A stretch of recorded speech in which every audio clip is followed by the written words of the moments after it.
Great, yeah.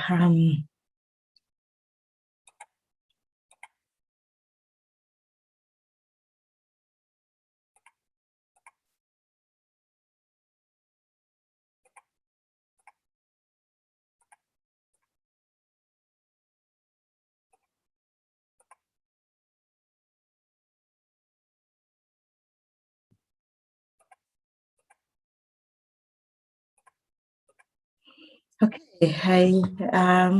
we feel we can start in the interest of time, and also to make sure that we can make best use of the 3 hours that we have, intense learning, intense sharing of experiences and thoughts around the area of conflict management. And I would like us to start off by saying a word of prayer. Who'd like to pray for us today?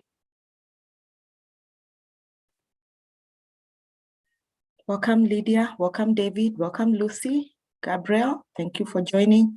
Jocelyn, welcome. Grace, welcome. Michael, Gladys, welcome, everybody. So nice to see you all again. Who'd like to pray for us? Before I picking once, picking twice, picking thrice. Do I pick? Do I pick? Want me to pick?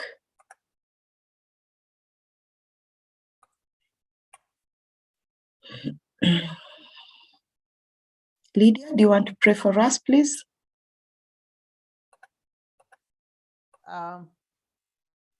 Good morning, everyone. Morning. Thank you for the opportunity to lead in praying for us this morning. Let us pray. Dear Heavenly Father, we are so grateful for the opportunity you've given us to once again meet to continue with our webinar. Lord, we commit this day to you and also our interactions. We pray that you may speak to us through Catherine, that is facilitating the training today. I pray that, Lord, you'll be able to equip us with more knowledge and wisdom, that as we continue to lead in the organizations where we serve, and Lord, you will equip us with the right skills. Be with us and continue to guide us in all that we will do today. In Jesus' name we pray. Amen. Thank you very much. Thank you. You're welcome. Great. Thank you. Appreciate it. So back to our discussion of yesterday, a recap. Someone recap for me what you took away, what was really interesting for you, what new things that you learned, new experiences. Anyone?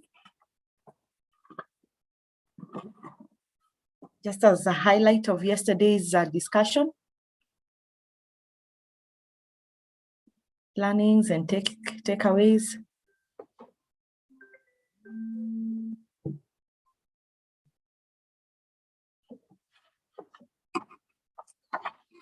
Lots of things we discussed, just one thing that really stood out for you. One thing that really stood out for you.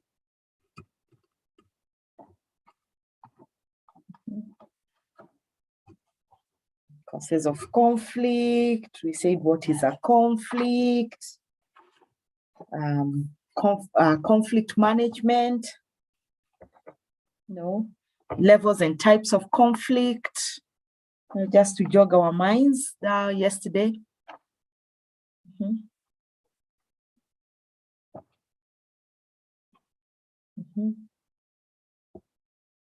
We saw about dysfunctional low conflict and dysfunctional high conflict, what each one means and the symptoms and what is going to happen in organizations. Anyone who would like to recap, especially for the ones who are maybe joining us for today? Recap, but something that really stood out for you. Lydia, anything? Lucy, without putting you on the spot? Gabriel, anyone? I can go first. Yeah. For me, I think what really stood out for me is the low intensity, and the high, the low dysfunctional and the high dysfunctional types of conflict. And two things that I picked, that number one is not every conflict that needs to be resolved. There are those that actually may never be resolved, yet they contribute a lot to our growth. And the learning that some conflicts can help us like come up with new policies and actually adjust. They can help us grow, in summary. So we need to embrace conflict sometimes. We don't need to wish away every conflict that we encounter. Exactly. Thank you very much. Yeah, very powerful in terms of in totality, learning that not of every conflict is bad. It gives us opportunity to grow and to change our policies and where we are. Yeah, thank you. Yes, you see your hand is up, but I can't pronounce your name. Is it Lydia? Yes, Lydia G. Yeah, good, good morning. Good to see you again. Yeah. Yeah. We also talked about the intrapersonal and interpersonal conflict. And my takeaway from that is like you can have internal conflict and project it, and then now it becomes interpersonal if it's not dealt with. And also, there's a positive side to conflict in terms of the high level kind of conflict in terms of improving on the policies or improving on the processes, which is really something to take away. Yeah, fantastic. Fantastic. Thank you, Lydia. Yeah, just looking at conflict, political conflicts, organizational conflict at family level, and the way we resolve it's the same models that we are learning, and we get better at conflict management. And some of the things, do you have a conflict policy? How does it look like? There are all pockets of addressing conflict in the organization. But I think one of the things that we need to really look into and make sure that we're addressing that is the area of being strong business partners to the line managers and helping them understand what conflict is, how to resolve conflict, and how to make sure that it's managed at all levels, because before it becomes a fully blown event. Okay. Anybody else? Anybody else would like to share? Anyone?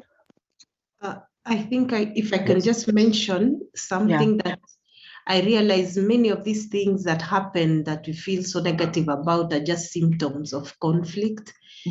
And sometimes we don't address the conflict and we keep looking at the symptoms, like when there is no desire to communicate, we focus on that. When meetings are so disastrous, we focus on why are we always arguing, when there is little productivity or just low morale. But all these are just sources of conflict. It may be horizontal, it may be vertical, but when we address the actual conflict, all these things will just fall in line, we'll communicate better, we'll work better, we'll not have problems with one another. But so these were all just symptoms, but the root cause is conflict. The root cause is conflict. Lateral, vertical, how do we want to address it? And because we are not brave enough, we are not courageous to call them out and say, well, there's a problem, let's discuss it. And this is the problem. It's not you, let's discuss the issue at hand. But we want to dwell on the person, we want to dwell on the personality. So, well, when our emotions now become very raw, it becomes fully blown, and we will see some of those models this morning. Okay, let me share my screen. Let me know when you see my screen. And why can't I get this presentation going? Okay, let me see, 1 minute. Desktop.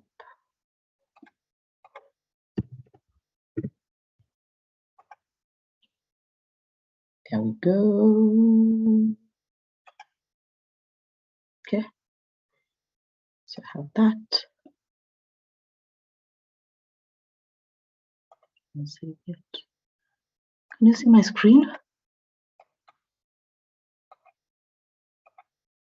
I have so many things open on my desktop.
Sorry, guys, I'm trying to look for my presentation now.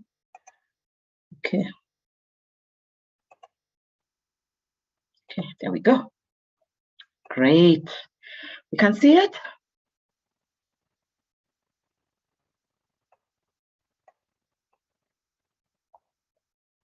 Can you see it?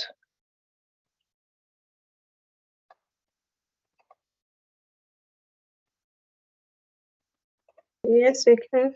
Fantastic. So that was our slide of levels of conflict, where we said they could be at organizational level, at group level, and also at individual level. And we looked at both inter and extra. So today we want to episodes of conflicts. What are episodes? When you think about an episode, your favorite episode on TV or on Netflix, or where else do people watch movies or view Sasa? Your favorite episode. What's an episode? Episode? What's an episode? An episode? Anyone?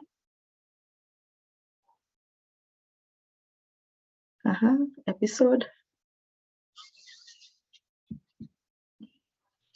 Kind Conflict. of like a series. A series, a series. Like chronologically, something chronologically happening. The episodes, The episode. Someone else, yeah. Series of events, how they happen. Someone else. And how do you think that the episodes of conflict happen? How do they happen? Even looking at this chart in front of us: latent, felt conflict, perceived conflict.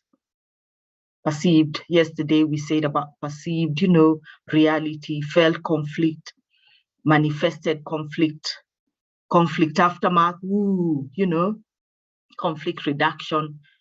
What are we starting to think of? Even at the workplace, how does it manifest itself?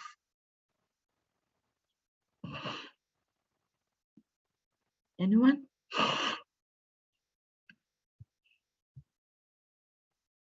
There's no right or wrong. It's just what we see is what we get over here.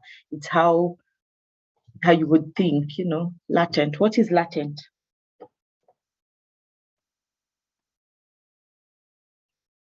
Okay.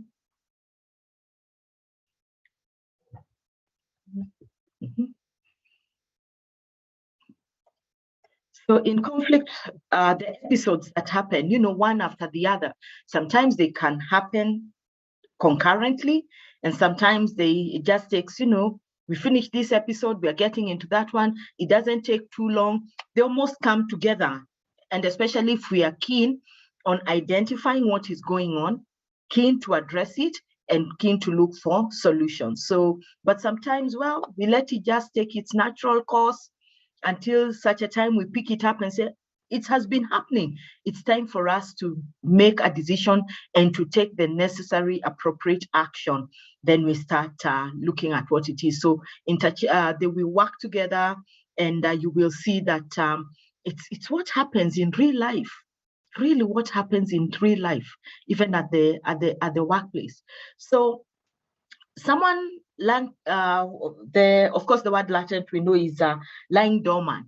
It is there or hidden until circumstances are so ripe for it just to manifest itself. So we understand like a dormant mountain, until one day it erupts. The other one that erupted in which country was it? Congo. Congo, I think, had a mountain that was dormant for many years, and then all of a sudden, and people had to flee the village in haste. So who wants to start us off by reading latent conflict? Want to engage people a little bit more, starting from the very beginning. Alicia, thank you, Alicia. Go ahead.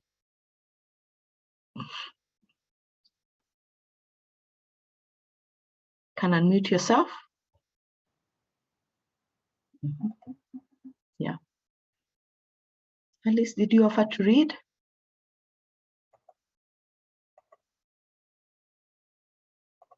Anyone else? I think maybe she put up her hand by mistake. Okay, I can read. Thank you. Louisa, latent conflict. Latent conflict is the antecedent of conflict behavior that can start a conflict episode. Some of the latent conflict in the lives of employees may be parking spaces, copying machines, office and other parts of their life, company policies. So something, one day you come, we are creatures of habit, aren't we? We are creatures of habit completely. So we all know our parking spots in the office. Even when you are late, nobody tends to take that parking spot unless these parking spots are not allocated to anyone. This is a very good example.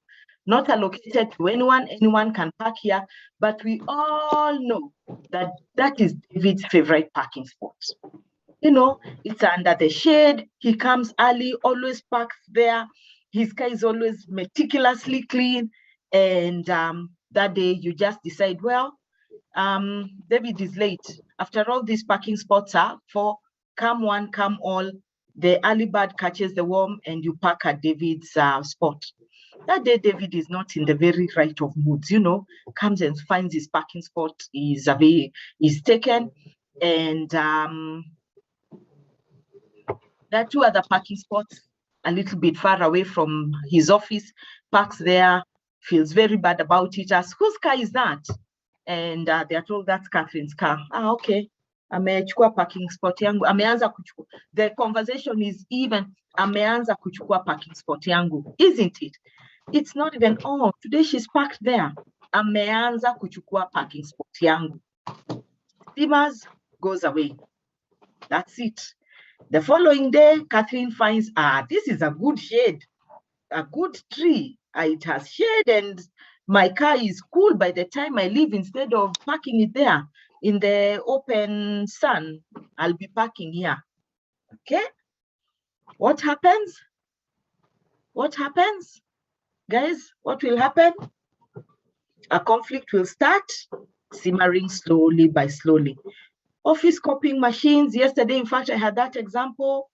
You go to the copier, you load paper, you don't leave the you want to pick paper from the photocopier, you leave it open. Many people have that bad habit, leave the copier tray open. I come and who is always leaving this copier, whatever? Can't you just get your ream of paper from the stationery store? And now you come and pick paper. This is how these conversations go. And you can test with me. Can't you just, and now you take these papers and we come to photocopy and there's no paper. Another one. And who's the victim? It's always Catherine picking. After all, what does she do with all that paper? Even now, rumors start. She must be selling the paper. Well, company policies that don't really suit us. We are not happy about them. We are not voicing it out. We used to get newspapers every day in the coffee area. You could find your favorite newspapers. Now management has decided no more newspapers. In fact, if anything, we can all go online.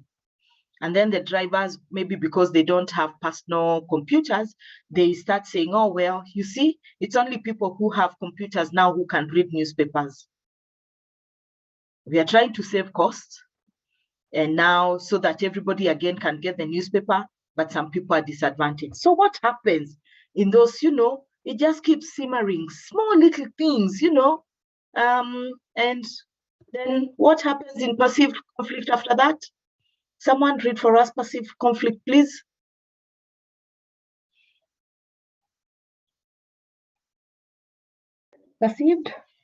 Perceived conflict. Perceived conflict is about becoming aware that one is in conflict with another party. 2, it can block out some conflict. 3, a person can perceive conflict when no latent condition exists. Then 4, example, misunderstanding another person's position on an issue. Exactly, yeah. So it's perceived, real and perceived. Becoming aware that one is in conflict with another party. We now are aware that David and I are in conflict because of the parking space. And we need to do something about it. Now we have brought it to the fore. I've been here for 5 years. I've been parking here. You've taken my parking spot. I'm not happy about it. And then I'm just like, but the parking spaces are open to everyone, David. It's first come, first served. But David asked me, but in the greater good, honestly, Catherine, why would you want to do that? I say, because the parking spot has a tree. And then we start now having really differences with David. Okay, felt conflict. Someone, you can continue as well. Felt conflict. Felt conflict. This is the emotional part of conflict. Number 2, it includes the personalizing of a conflict by a person.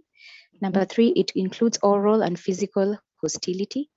Number 4, it is hard to manage episodes with high felt conflict. Number 5, this is what person are likely to recall about a conflict. Exactly. So the felt conflict, because now it's starting really to get into me. I really feel bad about this whole situation. What can I do about it? How will I go about it? How can I navigate? My emotions are raw. I'm now feeling the conflict. I'm feeling the conflict that I'm not working well with my supervisor, not supervising me well. They keep picking up on me. My emotions are very raw. And at the feet of rage, it's really now, I can actually answer back, and I can also bang the table. It includes oral and physical hostility. Have you seen people fighting in offices? Anybody who has been involved in physical hostility? And what did you do about it? Or were you the one who went banging tables? Anyone? Anyone? Or shouting matches between others, between everyone, between two people, or even between a group of people? Especially at the workplace. And what happens after that? It was latent. It moved to... Anyone? Yes, Gabriel here. Can I give an example, Gabriel? Yes, yeah. Yeah, I've witnessed a conflict between HR manager and the tea lady, where they are, yes, where where the HR manager is also a lady, and the tea, what we would call a messenger or an assistant, a lady who is given that name, which is not very, very correct. And they have their own personal issues. They have their personal issues, and at the end, the HR ends up punishing this lady because clearly the HR has a undue influence because she's the boss. And when that conflict came to our attention, we realized that they have their own, their emotions don't meet. In other words, they have their own issues which they are bringing on board. Yes. So how did you guys try to resolve it? Yeah, the conflict was high, such that you could hear them shouting at each other, almost getting physical. When it came to my attention, I had one-on-one with them, and it appeared that the issues which are personal which I cannot tell here, Of were course. affecting the relationship in the company. They had their own supremacy battles actually outside the work. And maybe Well, Catherine, you could shed some light why it would be in such what a it would be. situation, because these are two ladies. Okay. Yeah. Now Gabriel has put fire into the works, or is it works into the fire, fire into the works, where there are two ladies, or two, it could be anything, you know. And sometimes that discussion around conflict and around the same gender, especially women, can take a different tangent around, well, there's level of competition which leads to the conflict, you know. And just like what Gabriel has said, when you dig deeper, you find out, well, it's not even work related, you know. Work related, maybe you didn't bring me, you forgot to bring the sugar when you were bringing the tea, and maybe the store guy had not given you the packets of sugar, and you can drink sugar without tea anyway. It won't kill you that day. But just because we don't see eye to eye, then I blow it out of proportion. Very unfortunate. How do we, as people of the same gender, having differences because of things that we know, both of us, you know, how can we work together, and how can we accommodate the company policies, and making sure that we can both be mature and level-headed, and also at the same time, especially if one is senior than the other, and the junior might have more power outside there than the office. You know, those things happen, you know. Your office assistant, when you meet them out there, they're the MCA. I had a nini like that. Oh, I've just remembered. I know of office assistant, true story, who is an MCA. So you guys just see me there serving you guys tea in trolleys. You know, you bosses going for strategy. Uko inje maneno ni different mukinikuta. But she's very amiable, very, very, very, very. In fact, she works very hard and stuff. And people ask her, so what are you doing here? And says, oh, uko inje ni different. Wacha tu nikayapa. So I don't even know how they accommodate her with 2 salaries. Must have been a Socion kind of thing over there. But how do we do that? What would we, how can we help organizations? Because these are things that really happen, felt conflict, and it can be loud, it can be hostile, and people refuse to work together. Because huko nje, tunajuana na vilemba zingine. Anyone who'd like to share? Yes. Catherine, this Gabriel again. Yeah. I unfortunately am not able to raise my hand from my end. Yeah. But what I think would happen, or what I would suggest as a way forward, is in every institution, the HR person or the person in charge, probably the HR manager, should bring to the attention of the entire organization that the likelihood of these things erupting, and therefore there should be a program where people are actually taken through some of this training, and they are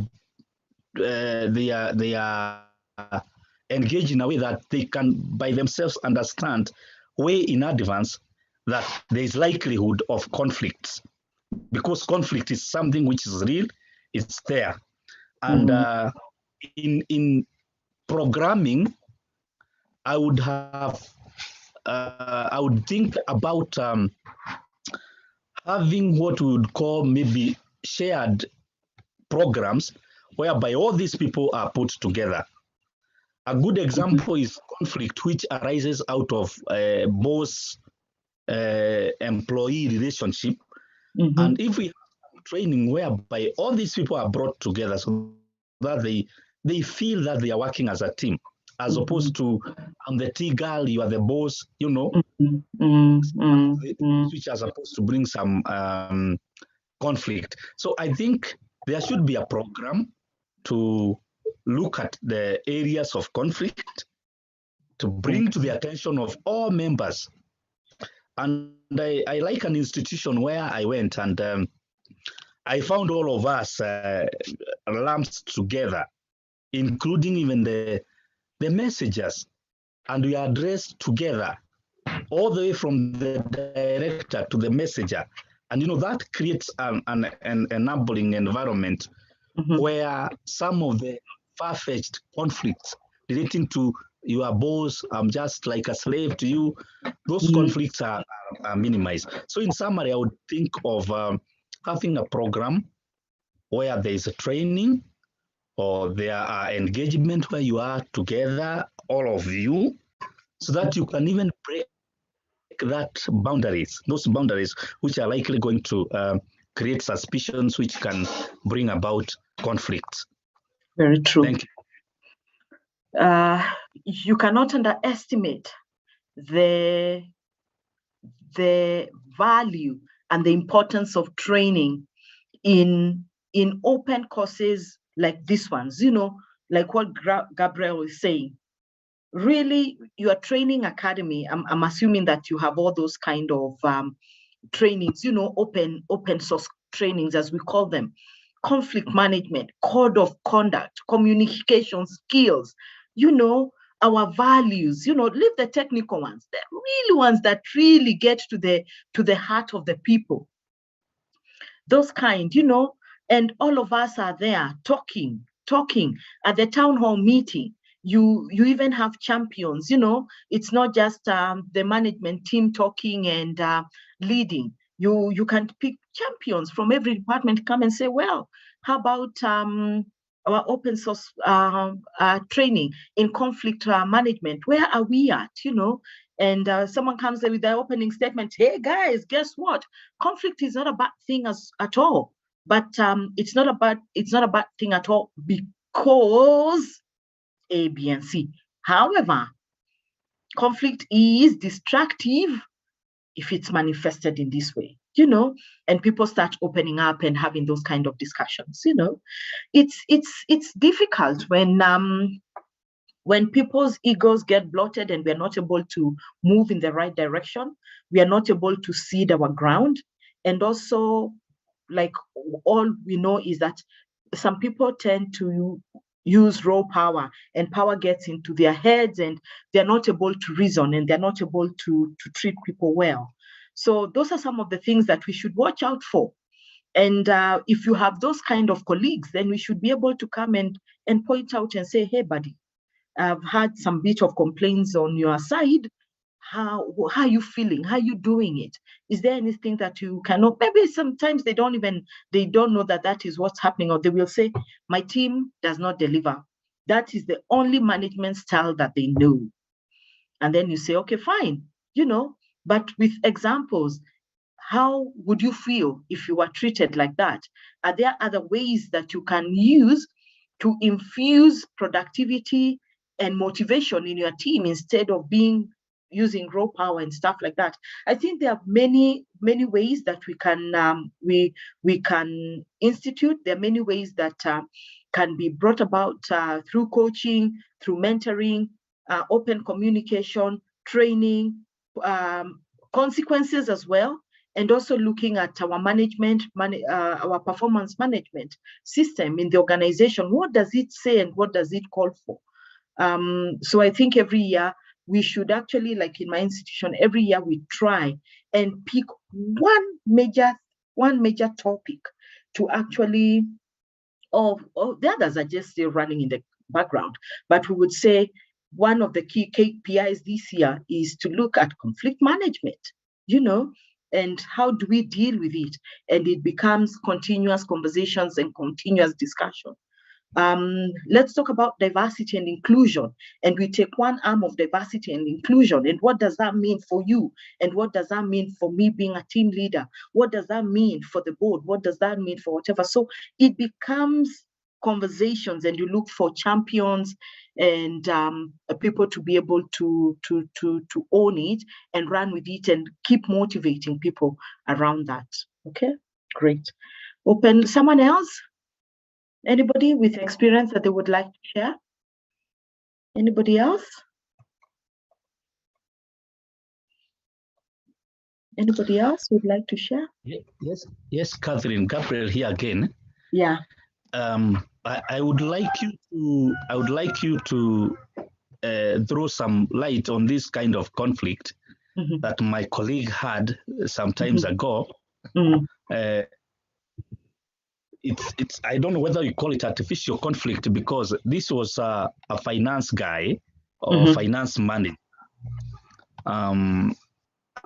A conflict erupts because he is being forced to do things which he does not like or which he knows very well are not procedural by his boss.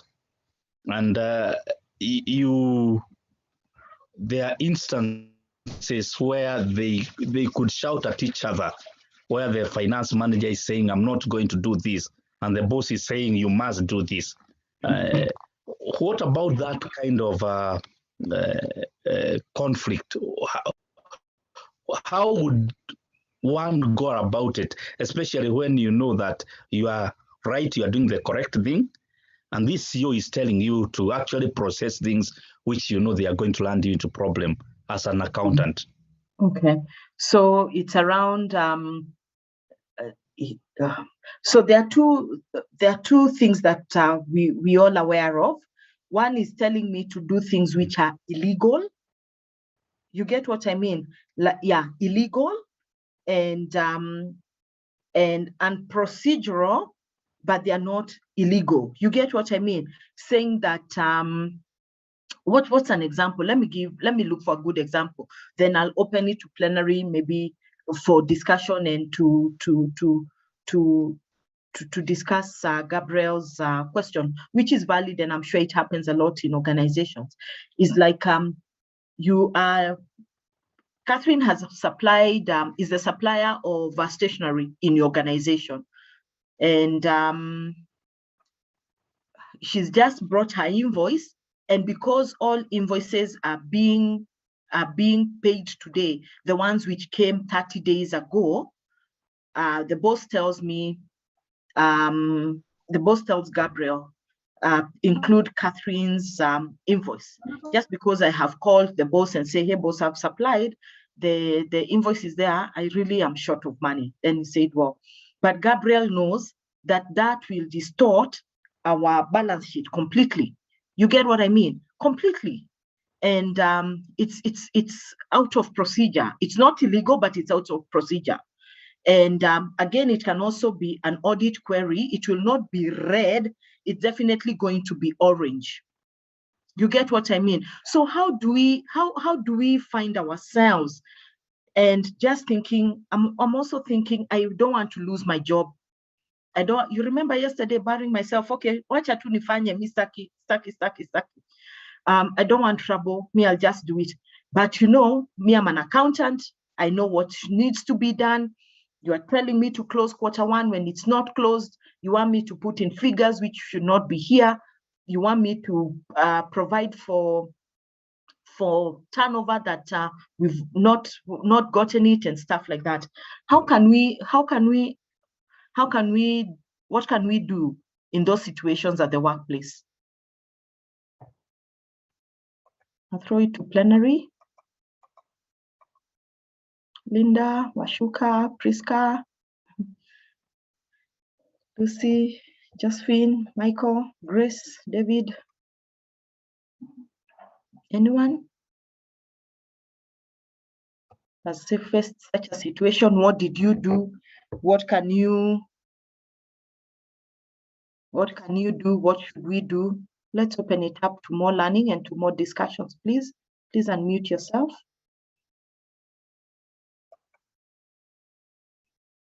And procedural things, some can also be legal. What can we do? Lydia, what have you done in the past? What would you do?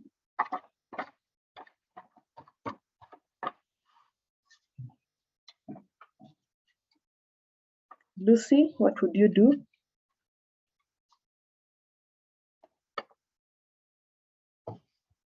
Anyone? Hello. If I may just try, I have not had such an experience, yet what comes to my mind right now, I'm thinking of a conciliator. If we can have somebody who can sit us together and listen to both sides and talk to us.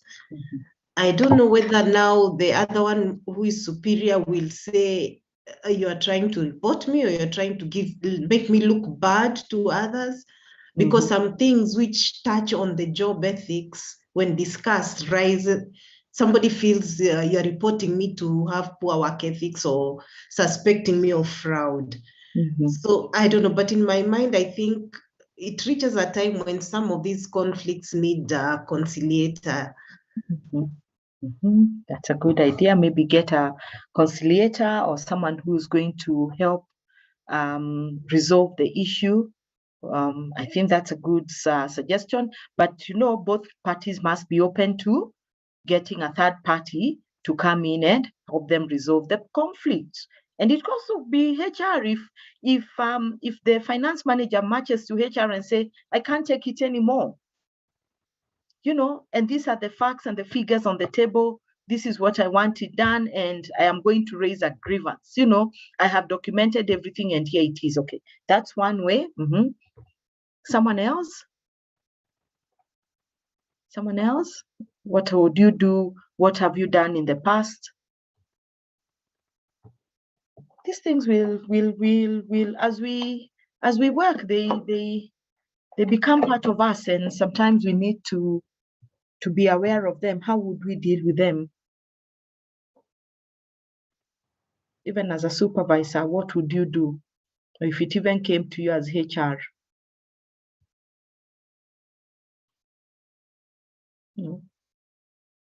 I think for me, and I'm sure I will speak for many here, Gabriel, would be,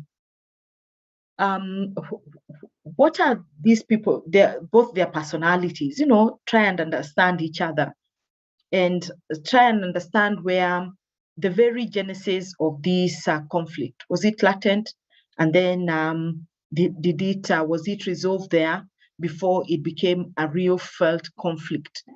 And then after that, me as a finance manager who feels aggrieved in this situation, I would actually document everything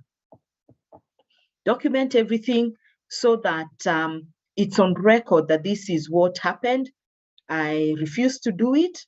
And if I was forced to do it, then there should be no consequences on me. But because that's never, ignorance is no defense, I would actually go and raise a grievance. I would not go reporting. I would tell my manager now, I have tried. I feel that this is really affecting my work and my working relationship with you. And it calls for a brave person to get to that level anyway. Unfortunately, I'm going to raise a grievance. And I'll be objective in it. I think some of the terms that we use really makes the other person start thinking, oh, okay. And I'll be very objective and very unbiased around what I am going to say. And because then it's becoming very difficult for me to work over here and raise the grievance in the procedure that normally is allowed. And then, or even talk to their buddy. I would like you to talk to Catherine, and she's really, as a friend, are you able to just see, because I love to work here, using those kind of words. And of course, if you truly enjoy working there, I think there should be ways of trying to resolve issues. And of course, if really making decisions around, we've given you the first opportunity as the CFO, second opportunity, I think we need to also make difficult decisions as organizations. We are afraid to let the seniors go, unfortunately, because we think that it's only juniors who are at fault. But sometimes we need to create that environment and atmosphere where everybody feels that they're respected and the environment is enabling them excel in what they need to do. Yeah, Lucy. Sorry, when you say to raise a grievance, or to document, I was asking, when all this was going on, is it okay to tell the person to give those instructions through email? Some documentary proof when you're raising grievance would help. Otherwise, it would be my word against you. So when all this is going on, is it okay when he's giving you instructions which you feel you cannot do? Is it okay to say, send me an email or give me your instructions through email, so that next day there are such conflicts arising and I'm raising a grievance, I have some evidence, documentary evidence to say these were the instructions I was given and I felt I could not honor them because of, XYZ. And so that's why I'm raising a grievance. Yeah, thanks, Lucy. That's valid, and you hope that they will agree to put it down in writing. Half the time, these kind of people, will they agree to write it down? Or even getting to ask them to write it down. Who are you? It's very complicated. So just say, you can request them and say, Father, I'd actually write and say, I requested you to write this down. This is what you told me, and send it to them. I've documented on my part, and hot on the heels, go to where it needs to be addressed. But by the time we are getting there, it's really broken. It's very, very broken. It's so fragile. It's very, truly dysfunctional, and people are not actually seeing eye to eye. And when you look back and you just say, well, it's never that serious. And again, I keep telling people, I'm also a stakeholder in this company. I come here because I have the expertise to work in this company. So it's not your mother's, it's not yours, it's not mine, it's not my mother's. So can we please do what brought us here? So when you all think that we have a stake in this company and all of us depend on each other to be able to do it, but there'll always be that one person who is a difficult employee. Yeah. So Gabriel, what's around it on our discussion?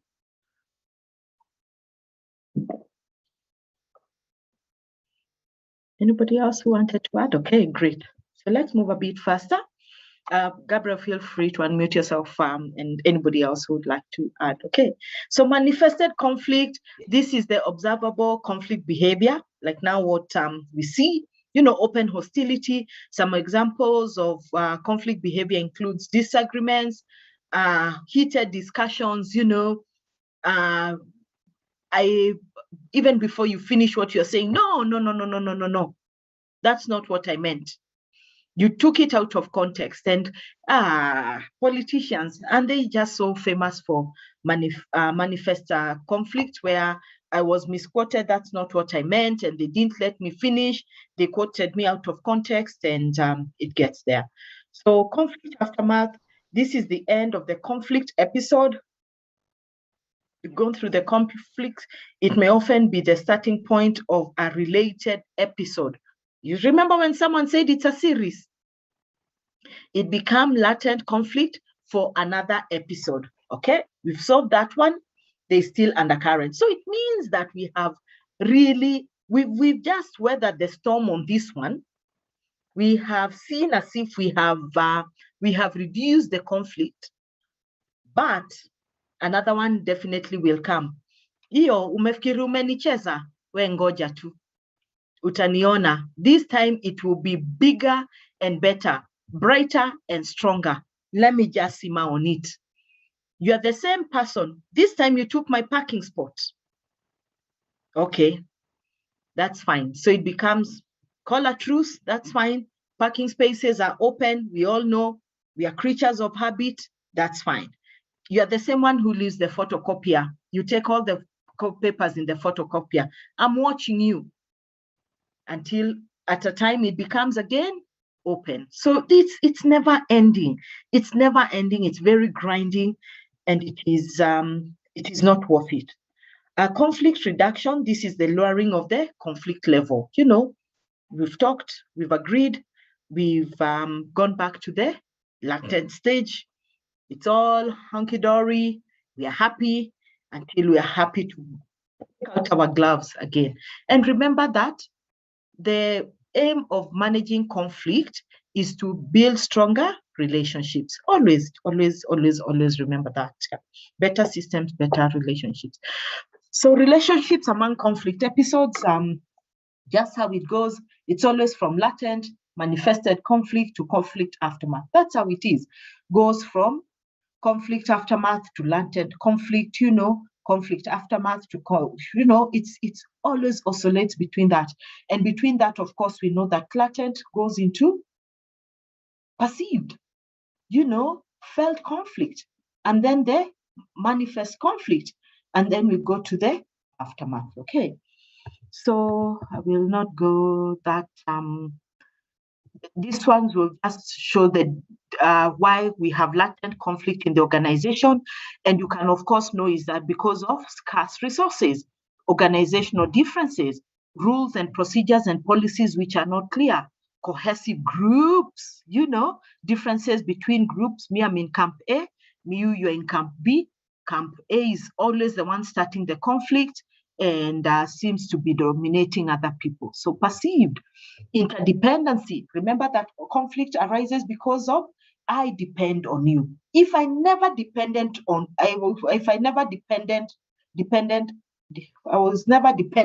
you, I would never have a conflict with you. Communication barriers, we are never clear in our communication. We use jargon. We are not concise. We are not precise in our communication.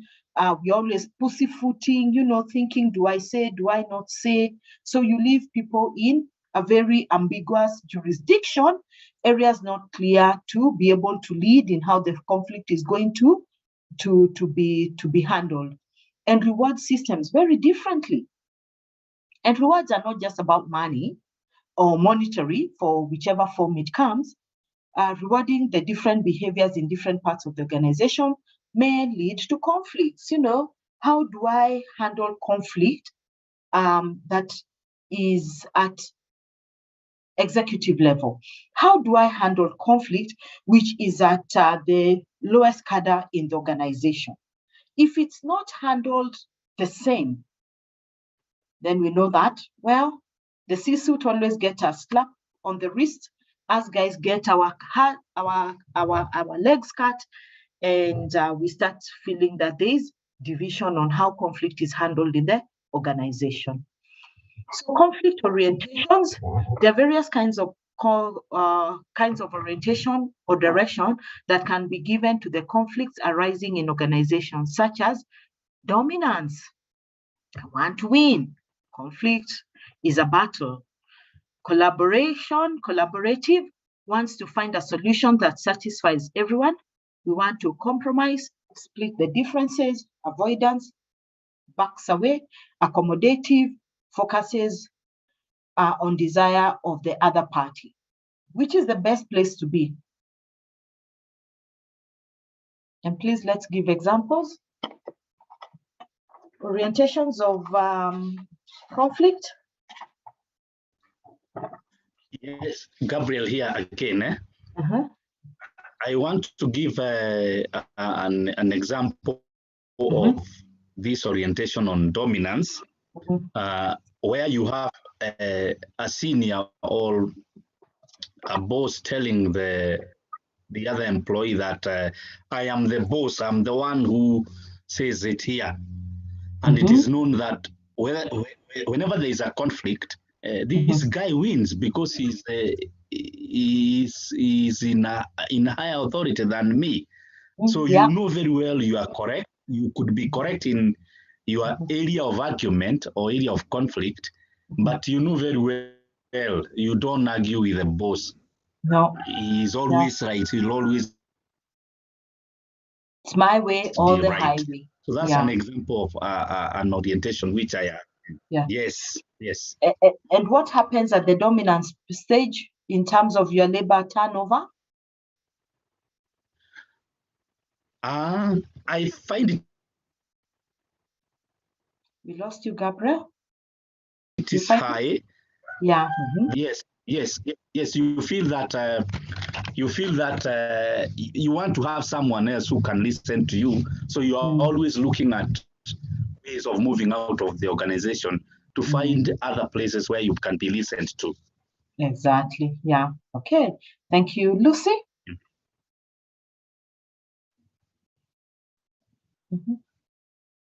Lucy, your hand is raised. You're on mute.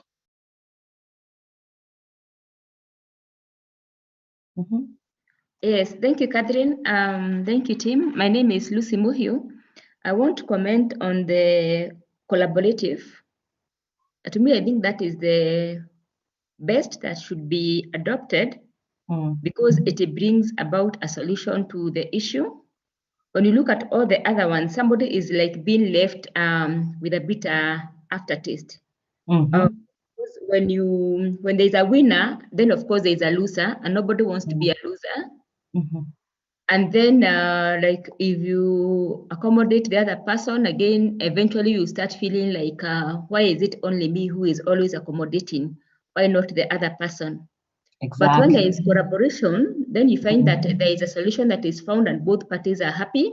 There is no loser, both are really winners. So I think the collaborative is the best. Thank you. Exactly, very true. And now we are very high on collaboration in organizations. We even had a nice webinar on collaborative management, and we saw the effects of collaboration at all levels in the organization. We keep on saying that we are the strongest as the weakest link. And one of the things is that we should be able to understand and be able to bring people to where there is a best solution for the organization and best solution for themselves. All these other ones really still leaves a question mark. You know, we've just seen it. We are back to latent. You remember? There, we're just there, waiting for again. Laissez-faire. Uku, you come here and the first thing you hear on the corridors, huku tuongeangi, umekuja, karibu, utajua, karibu, but be careful. You know, we avoid. There is no room for discussion, but collaboration. And when you show people what is in need for them, what should happen, of course it takes much more time, and you must be able to also create those avenues and culture that we collaborate even when there are conflicts. We're able to find a solution that satisfies everyone. But how would you find a solution that satisfies everyone when resources are scarce? Not everybody will be happy with their pay. When you find out that we're in the same job group and I've earned 5,000 shillings more, we start undercurrent discussions. How do we? I mean, we are still in the same job grade, you know, and the bands are still the same. Well, it's only maybe I came 2 years earlier, so I've gotten ahead of you, but you came in with the same number of experiences, 7 years of experience, work experience. We have the same qualifications. We've almost got the same kind of expertise, but I'm 5,000 shillings ahead of you. You know, the thing is that it's too complex and sometimes we can't satisfy everyone. But when we know that we are fair, we are right, we can defend that decision without losing sleep. I always say that it is fine, you know. And of course, you try and show the other person the reason as to why you're there. It is very unfortunate when people say, "Oh, so how did you know how much they earn? And so what can I do what can I do for you?" You must show that concern as well, you know, in anything that people are trying to ask, you know. You can't invalidate and say, well, salaries are personal. You will not quote what that person said, but we gave you this, you accepted this offer, and this is how salaries are done in this organization. Have a discussion. You're not having a discussion about the other person, but you're having a discussion about the concern that they have. And you also invite them and say, what would you like us to do for you? I would like you to consider adding me 10,000 shillings. And then you say, so you want to be ahead of that person. As HR, at the back of your head, you want to be ahead 5,000 more and whatever. So you must, and when you have an opportunity to do it, never withhold good for anyone that time has come. You remember that saying in the good book? I like to think about it, because how would I like to be treated if I was in the other person's shoes? If you are capable of moving those kind of things in your organization, by all means, please do it. Lucy, is your hand up? Is your hand up, or it's just raised again? Sorry, Catherine, I think I forgot to bring it down. Let me bring it down. But do you have anything else to add? No, I'm good, thank you. Okay, thank you. Yeah. So again, around conflict orientation, it goes on to say it is important to keep in mind that orientation can change during the conflict episode. The orientation, I can decide, I'm in dominance, and okay, I don't think I should be there. I should be in collaboration. I can, because I just say, I don't want, no, I'm done. I don't want it anymore. The orientation depends on the importance of the issue of the person. Collaborative orientation provides a more positive, long-lasting benefits than all the others. It also depends upon the perception of opponent's power. Like what we have said, I'm more powerful than you. I've got more responsibilities. So it means I have more power than you. But that should not be seen as the basis for having dominance over conflict management. Yeah. So once we know that two things that leaders should have, they should be vulnerable and they should also be humble, then it shows you that these things, you've just been given that responsibility and you need to use it with the decorum that it deserves. Anybody there? Principles of conflict. Okay. Principles of conflict. Anyone who's willing to read for us and just wrap it up for us there very quickly? Principles of conflict. Gabriel, raised your hand. Thank you. Yes, principles of conflict. I don't know whether you want me to start reading the. I can read. I will start from the left. Yeah, left. One, like this. Yeah. Yes, thank you. Conflict is a natural process in all relationships. Number two, conflict may be overt or covert. Number three, overt conflict is out in the open and explicit. Then the other one, covert conflict is hidden and often unacknowledged. The other one, passive aggressiveness is aggression that is denied or disguised by the aggressor. Games are highly patent interactions in which the real conflict are hidden or denied. And finally, conflict may be managed well or poorly. Thank you. Continue. Yes. I want to continue. And sorry, Madam Catherine, because today I did not leave home early, so I was caught up. That is why you can hear a cockerel making noise. That's good. We are waiting for you to slaughter it for lunch. We are coming for soup. Ask someone to slaughter it immediately. Chicken soup up. Not really. I meant that I'm not the one making that noise. I know. But you are welcome. Now, the other principle, constitution, it allows It allows us to consider other points of views.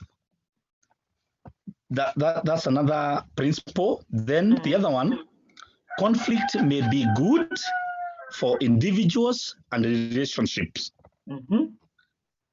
Then it can support our own identity, that is conflict. It can support our own identity by clarifying how we differ from others. It expands partners' views of each other. It involves intense emotions that we may not know how to handle. The other principle, conflict can either promote continuing attachment or split a relationship apart, depending on how differences are managed. Then the other one, learning communication skills can help us deal with differences. Thank you very much. Very articulate. Yeah. Thank you very much. Yeah. So we've been discussing about this. It's just now to look at the principles of conflict and how these also principles of conflict come into play. And also, if you're making a policy, these principles can help you now looking at your strategic plan for your organization and now put meat inside. When you take these principles, I keep saying, hey, you have everything free. Please take it and go and implement it at your place of work or in the business or wherever you are. Even at societal level, we know conflicts are a natural process to all relationships. With your partners, with your children, with your boss, with your friends, there's always be conflicts. There'll be difference of opinion, and some are very out, some the overt are open and the covert are hidden. And of course, we know the people who are overly extroverted will always say, I will not sit with this discomfort. I will call it out. And the people who are more, mellow, and they will think about it, more introverted, and unfortunately, they will not, they will hide it for a while until it is time for me to say it out and I will voice it, So you remember yesterday where I said Kenyans, we are a passive aggressive society. This is where we are.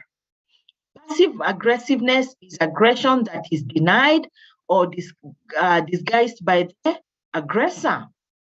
And it happens all the time. We never say anything. We are just, we'll just sit there and we agree to everything. In the meeting, we are agreeing, okay, we'll have this going on and we've communicated, we've shown the value for it, we've shown the reason, we've discussed it over and over again. Are you okay? Okay. You go round, the chair goes round the table. Catherine, you're fine. Anything you'd like to add? Nothing for me. Grace, anything that you'd like to add? No. John, on the other side of the table, anything to add? No. Everybody, nothing to add. The moment we pick our files out of the meeting like this with our pens and high heels and suits, we are there. Mesikia hiyo maneno iko aje nyinyi? Hapana, haiwezekani. Tumeagree to agree. Are we not like that? Very. Especially when we are very drawn into our culture. And we see that a lot. There's been studies going around when we work in different cultural contexts, international organizations, the head office has come and imposed something on us. And this is not our culture. And we won't tell them. And that's when we've coined the famous word, vitu ni different kwa ground, and becomes very different. So I think it's not a good way it's one of the principles, but a very difficult one. How do I unpack that around passive aggressive behavior around conflicts? Okay, great. I like this one. It allows us to consider other points of views, and that's why not on conflict is bad, because then, oh, I never thought about it like that. And you keep learning every day. Learning communication skills can help us understand the conflict and also how to deal with the various differences that we have. So what we are trying to say around the principles of conflict is that it takes effort for us to be able to unpack some of the things that are very are not good, and some of the things that are easy to pick and really run with them. Anybody would like to a reaction on the principles of conflict? It can either promote continuing attachment or split in relationship apart, depending on how differences are managed. We should try and manage it as quickly as possible when it happens, and it should never recur back to latent. Anybody would like to comment on the principles of conflict very quickly? Okay. Approaches to conflict. Someone else take this slide.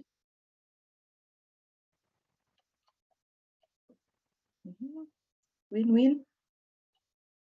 Both parties feel very satisfied. I'm happy. Thank you. Thank you for bringing us to the table. I appreciate that we could have this discussion. I didn't know that that's how you were feeling. I'm all for it, and shake hands and, be happy and go.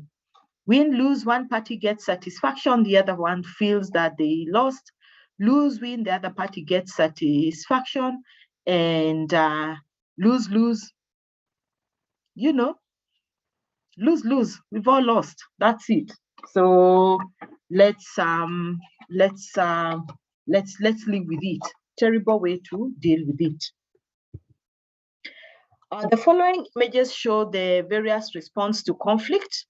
I'd like us to look at each one of them: the active, the constructive, the passive, and the destructive. Okay, so what do we mean by exit?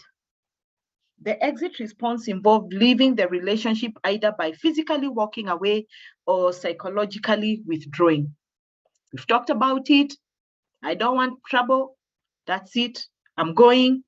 I am not happy. And I can live with it until I get another job and I will be so gone. Neglect response. The neglect response occurs when the individual denies or minimizes problems, disagreements, anger, tension, etc. Give me an example of neglect response. I'm neglecting. You've neglected your work. You're not doing your work well. Neglect, An example: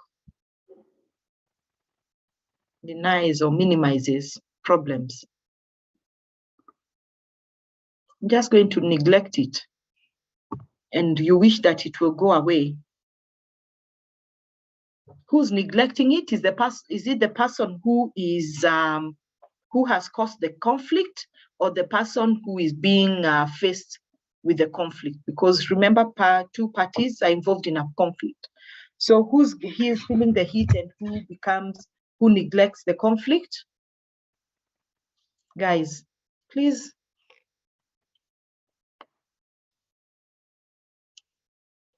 Who's feeling the heat in it?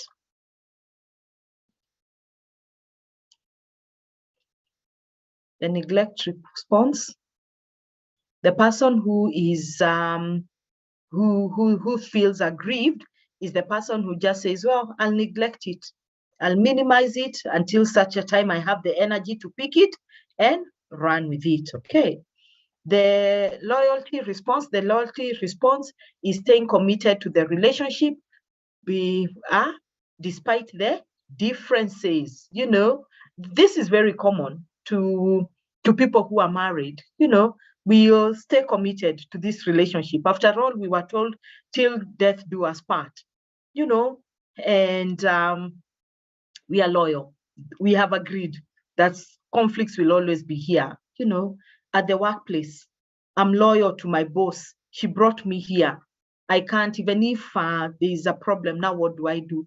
She's the one who gave me the job. I feel indebted to her, even if you know that you are doing your best, you have earned your way.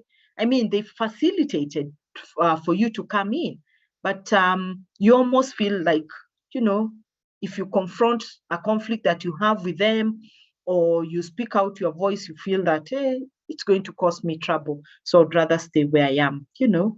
And we have a lot of people in the organization really doing with this within the responses to conflict: exit, neglect, loyal. And what happens is that they are very unhappy, very, very unhappy. You know, just always one foot in, one foot out. Voice response. The voice response is an active, constructive strategy for dealing with conflict by talking about the problems and trying to solve them. This is the collaborative approach that we looked at earlier, where there is the orientation of how conflicts should be dealt with. So this is where we want to be. But we can only be there, as we keep on saying, is that when we have an enabled environment for us to be able to do that. Yeah, okay. Think about your workplace and conflicts. Where even you as a person, where do you fall?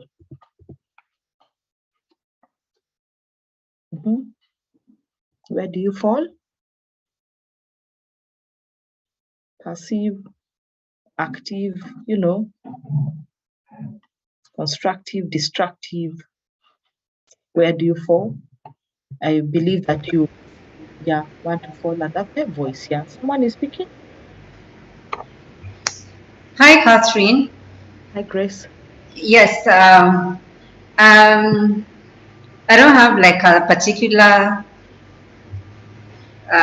issue of his responses to a conflict, but I just wanted to ask for guidance in a situation where there is a sabotage. And clearly you can see it's an issue related to role conflict. So maybe a junior person was promised a particular job, and then in fact maybe they were even promised that surely we are going to promote you, but lo and behold another boss is brought, and they feel like this is too much to handle. So behind the scenes they are doing the sabotage. So maybe the new boss realizes, yes, this could be sabotage, but how would you basically approach it so that you resolve it to a point that now it's collaborative, to a point that now you're working together, and probably it's just within the same department. Maybe you can assist in that kind of a response and the best way to respond. Thank you. Thank you, Grace.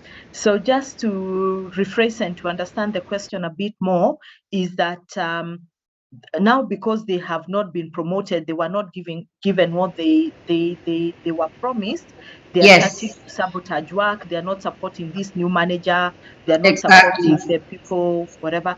They were hoping to get the job of the new manager. Exactly. Oh, yeah, terrible.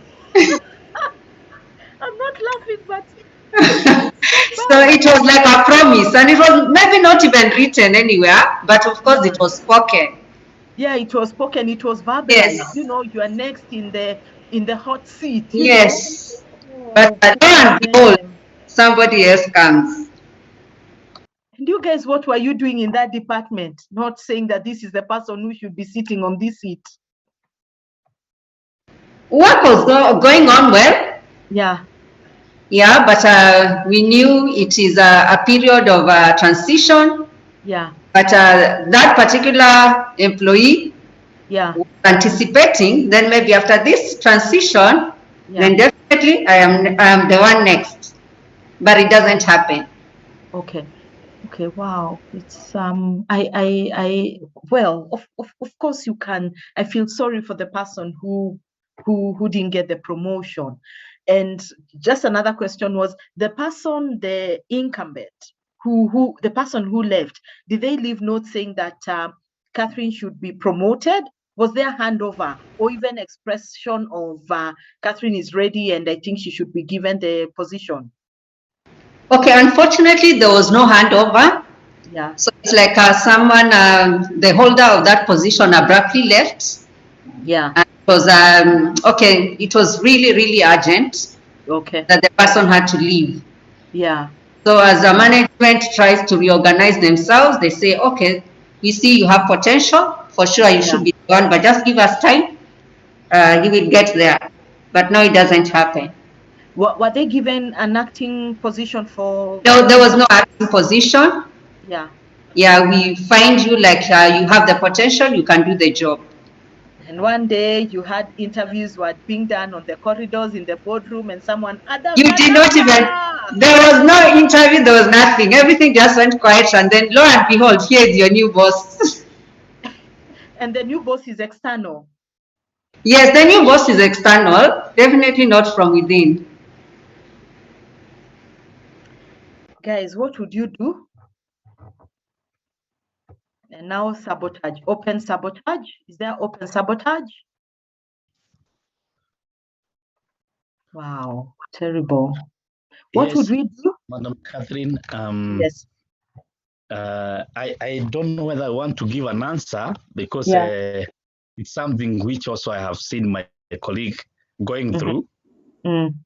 Actually, in the same way our colleague has just shared, this guy actually knows that he's the one taking over.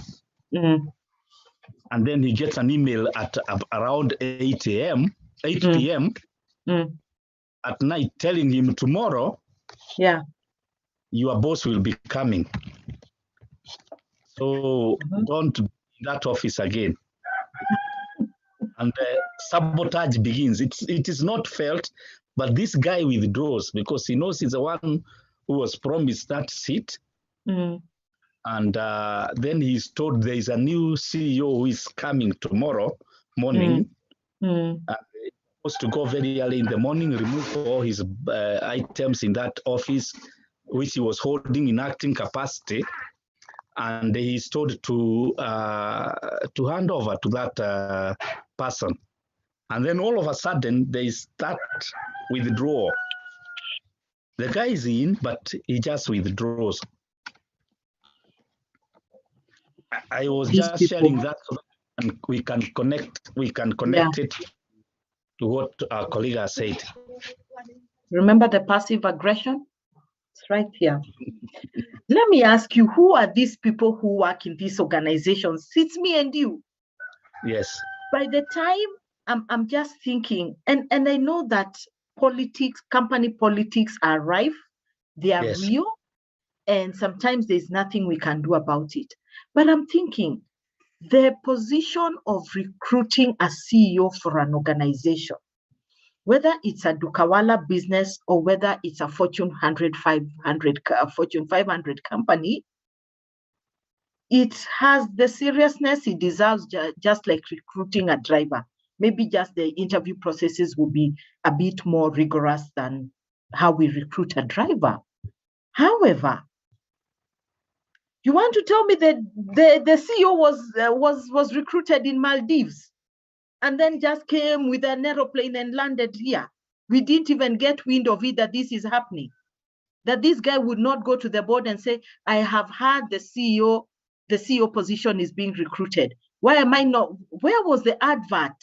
You know, I'm just thinking aloud, and I'm sure all of you guys can attest to what I am saying.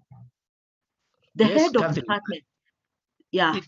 Yes, Catherine. I'm sorry, I'm speaking without raising my hand. I have not been able to raise my hand very well. This is one of the guy who was actually told he would get it. So he went through the interview with others, and he was promised he's the one getting it. Yeah, that is who promised him? The panel. The panel that was doing the interviews and all what have you. So he actually thought he's the one. It had been hinted to him that he's actually the one who is getting it. Even as they go through the the interviews. As you have talked about office politics, some of these interviews are just done, I don't know whether we call them ceremoniously, even those adverts, even those adverts, they know who they want. So this guy knew he's the one getting it, and he got assurances that don't worry about these interviews, they are just for formality. But at night he got an email actually, and he was told tomorrow, revert back to your former office, now that he had already assumed in acting capacity. And the conflict arose, which is not able to bring on board, but he just decided to, okay, you guy, you are the new guy, yeah? I'm not going to onboard you in this thing now that you have come from the blues. Yeah, so he refused to onboard him. And the institution has been struggling all through. You see, when you have a very new CEO and the other staff are not willing to onboard him, he also gets a lot of challenges. That's a conflict. A big conflict. And of course, what happens is that the CEO, the HR is now left in the middle, high and dry, trying to accommodate, trying to help this situation, trying to onboard, trying to tell people, please come and let's help. And it's grave. But two things we all learn from here, even with Grace's scenario, which is the same, is that if it starts from the recruitment stage, it starts from succession planning, it starts from our talent pool programs. If I know that we are going to give you an acting capacity, and we are just doing this for the formality, even me as the candidate, I would feel very bad about it. But of course, everybody wants to go ahead. I'm thinking around honesty and integrity in the processes of, in our processes of recruitment, in the processes of communication. They're all broken. Now they're broken. Everybody is running helter-skelter, thinking what has suddenly happened. And me, who is now the aggrieved party, I will do everything possible to make sure that I sabotage, and I'll make your stay very, very, very, very difficult and unattainable. Unfortunately, what happens is that it starts now eroding everything else around. People now start forming camps. After all, Grace was promised the job. This new person will not be successful. And of course, his work shows because he's not able to perform. And then he's called, you're dropping the balls. And he can't even maybe explain what is going on. And then he's told, you better know how to manage your team. You told us you have team management skills and experience. Go and manage and find out what you need to do. That's one scenario. On the other side is if he's the one who is able to show and flex his muscles, he'll come and flex it real well on you guys. And through, there will be attrition until he feels, I've stabilized. You guys needed to go. You've antagonized me this much. I will flex my muscle, I'll let it go. And the hard one is the one that we are talking about, collaboration. Guys, tell me the genesis of this. Tell me, let's have lunch. Tell me, I see open hostility towards me. Me, I've just been employed. I've just been given a position. I was interviewed. Tell me what is happening. Do you have, and try and call a truce and say, what's the problem? And maybe they will tell you, guess what happened? This job, I was promised this job, and I didn't get it, and I'm feeling very bad about it. It takes a lot of, it's time. I mean, I'm talking as if I live in utopia, Uko, where things are perfect. But that is where we would want to be. That person finding out, what happened, what should we do? And also, I think the teammates owe it to the person who didn't get the job to tell him, hey, buddy, we've got work to do here. You didn't get it. You know that you are very disappointed, but how about supporting this person who's coming for the goodness of the organization? Because if you don't, we're all going to fail. Hey, we're all going to fail. We will not be able to put bread and butter on the table. I think there is so much that needs to be done. And that's why conflict management, they need to be people who really need to understand how to resolve conflicts at all fronts. All of us need to understand there. And even when you are being interviewed, that's why it's good to ask questions. How is succession plan in your organization? Is this a new position? Ask those questions. Are there internal people who are interested in this position? How will I be working with them? Ask in a smart and a nice way. Or if you know someone in that organization, ask why that position has become vacant and what are some of the politics that I will be facing when I go there. If I'm able to face those politics, I will go all out and do a very good interview and get the job. If I'm not able to handle those politics, iko mtu alikuwa amepromisiwa na sasa wamemchuja, ukikuja sijui kama mtaweza kufanya kazi na yeye. If you know you're faint-hearted, stay where you are. So it's very complex. You as the candidate needs to find out where, if you're already in, you need to find a way of bringing people to discuss this and try and resolve it. If you are the one who is aggrieved, you need to find it in your space how to better manage it. And the other team members, the ones who are around the crossfire, caught in the crossfire, you should be able to talk and say it's for the better good of all of us. Otherwise, if we don't do this, we are going to survive. We are not going to survive and we're going to die. Well, easier said than done, definitely. But that's when whoever is in charge of conflict management, who are definitely the line managers and also HRs as the people who enable those kind of programs and kind of discussions, should actually also come into the picture and try and address it. Grace, Gabriel, the rest of us, what would we do as well? Does that make sense? Sure, Catherine, it makes a lot of sense. Thank you so much. You're welcome. Yeah, a bit,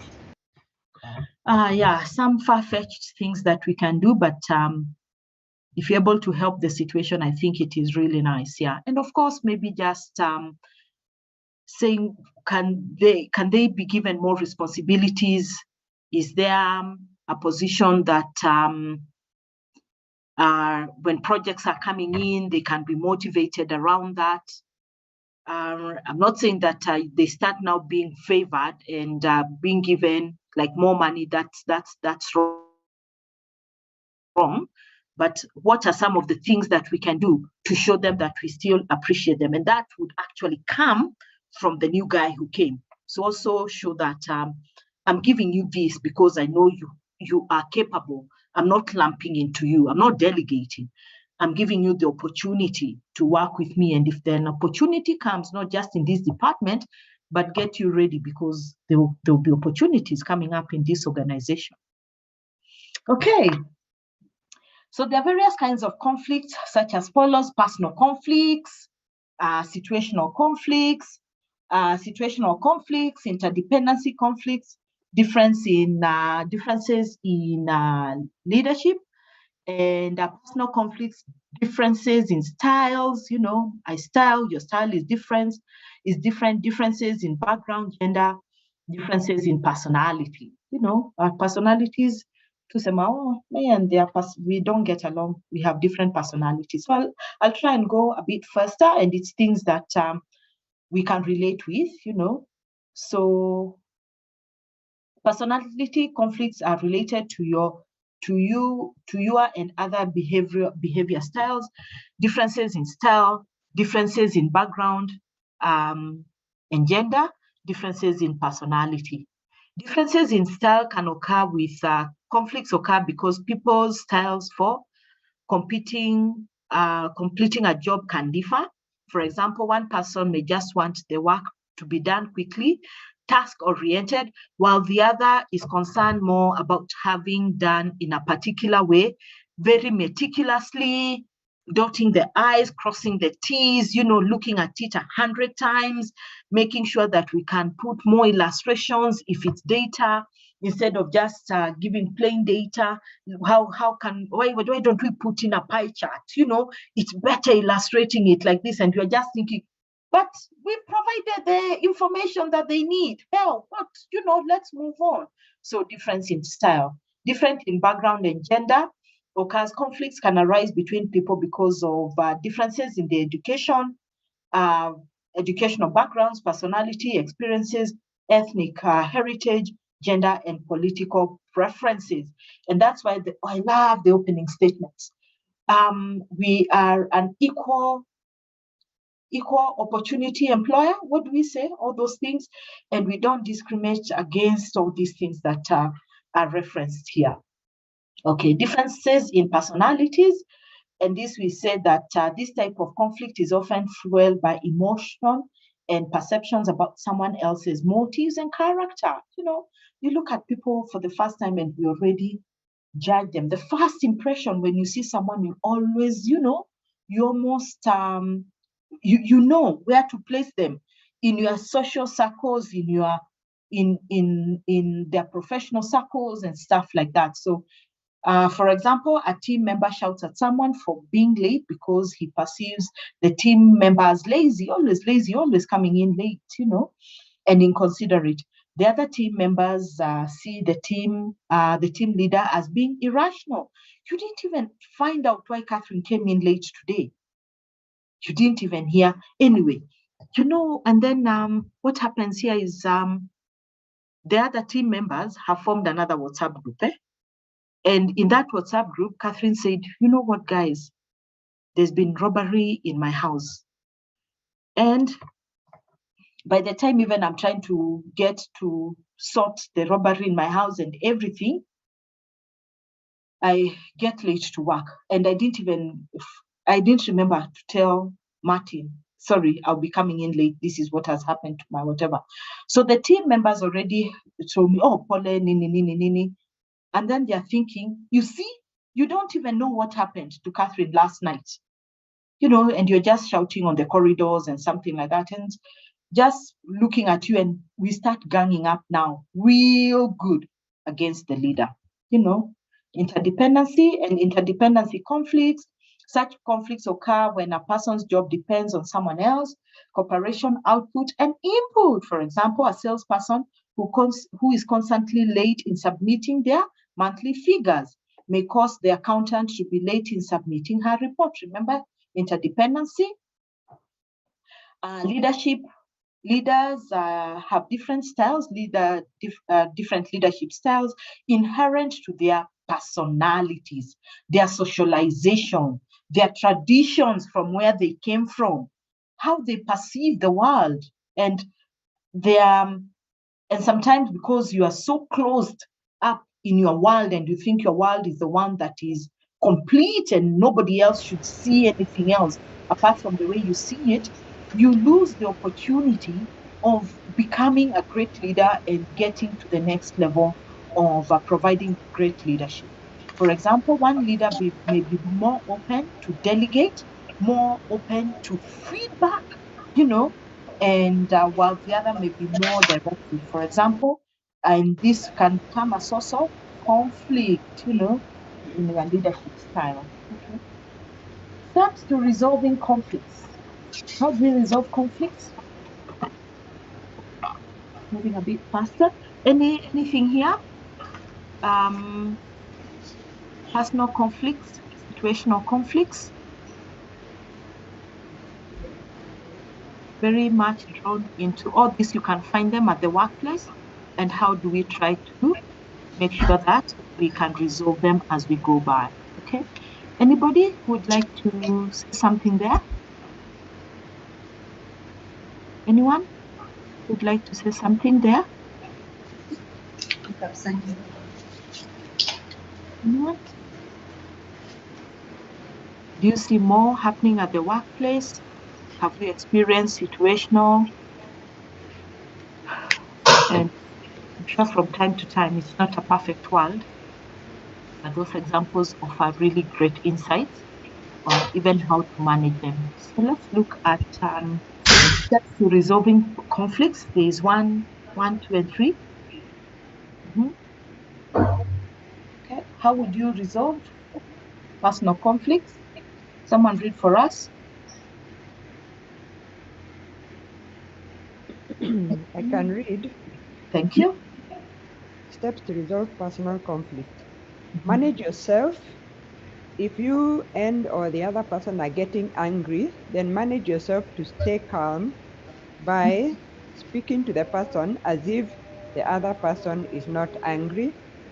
Avoid the use of the word you. This avoids blaming. Nod your head to assure the other person that you heard him. Maintain eye contact with him. Catherine, this is hard. This is hard, isn't it? It almost I, forces you to start collaborating immediately without I understand, I get it. I like I wanted me to hear that, Yeah. person is shouting at me and I'm supposed to avoid the word use, nod your head to assure the Mhm. And also in coaching, we never use the word why because people become defensive. Oh You know, yeah. it becomes very level-headed, and sometimes, of course, resolve personal conflicts is that before even we can't resolve a conflict if all of us it's at the heat of the moment and all of us our heads are boiling at 100 degrees Celsius. But we can decide, I'll go out, count 30 and come back. Maybe that time I can have a better conversation, isn't it? It's very difficult to steps in resolving personal conflicts. Number 2. Move the discussion to a private area if possible. Yeah, very true, isn't it? You don't want to have conflicts being addressed in the public. But Catherine, you're assuming the other person will agree to move. You have to leave them there. You'll have a rope to. Yeah, but it's also very reflective of our maturity, that all of us, since that we've been facilitated with this training and how to do it, so all of us really do understand. We respect each other. There's a conflict. What happens when we get into a conflict? This is what the organization, when during that training, this is what we should do. And maybe just remind ourselves, that as human beings, yes, simmer up to 10, let's go to the boardroom and address this instead of me shouting from one end to the other. Yeah, true. It's easier said than done. I totally agree, Grace, and everybody else here. Let's go on. Give the other person time to vent his emotions. Don't interrupt them or judge what they are saying. Check with the other person and verify that you're hearing each other accurately. When the other person stops speaking, then ask the other person to let you rephrase what you heard from the other person and what you understood about his point of view. Ask open-ended questions to understand him more. Avoid why questions. Those questions often make people feel defensive. Very true. Very true. Thank you. I go on. Yeah, please continue. Repeat the step 4. This time ask the other person to verify what they heard from you and understood. When you present your position, use I, not you. Talk in terms of the present as much as possible. Mention your feelings. Step 6, acknowledge where you disagree and where you agree.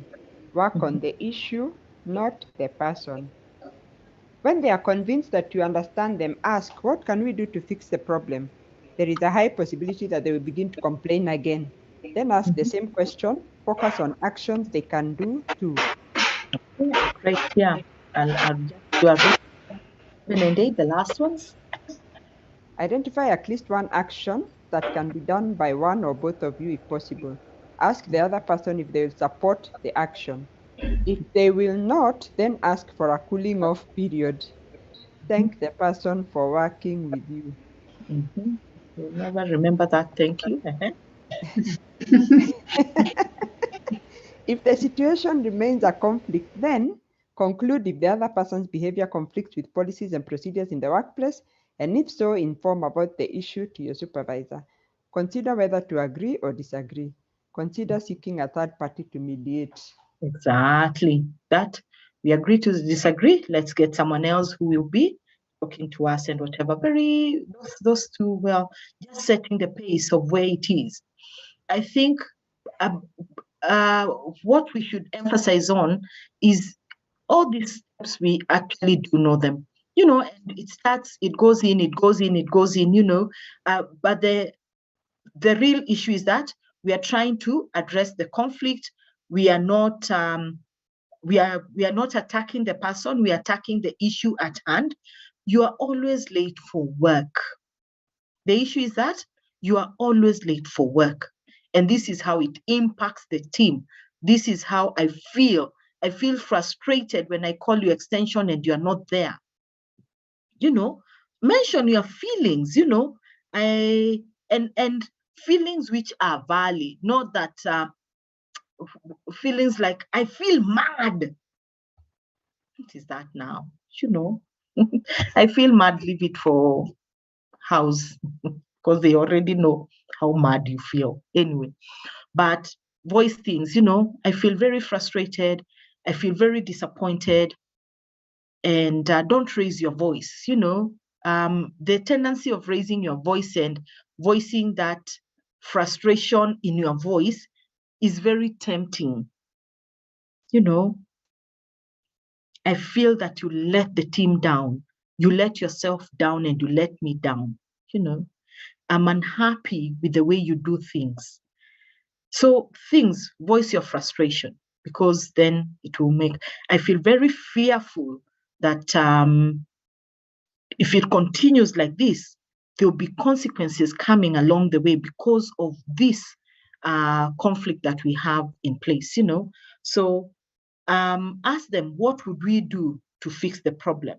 Focus and refocus and redo what it is. And it's always the person who is now caused the conflict going to the other person to do this. Okay, great. Things that we can do here, things that you can pick. Don't ask why. Use us, not you.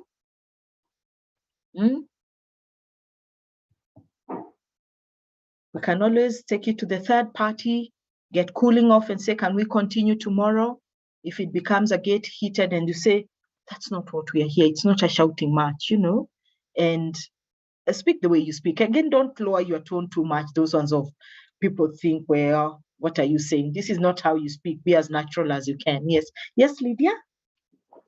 I have a question, Catherine. What if you're having a conflict with a person with an anger management issue, and especially if it's a boss,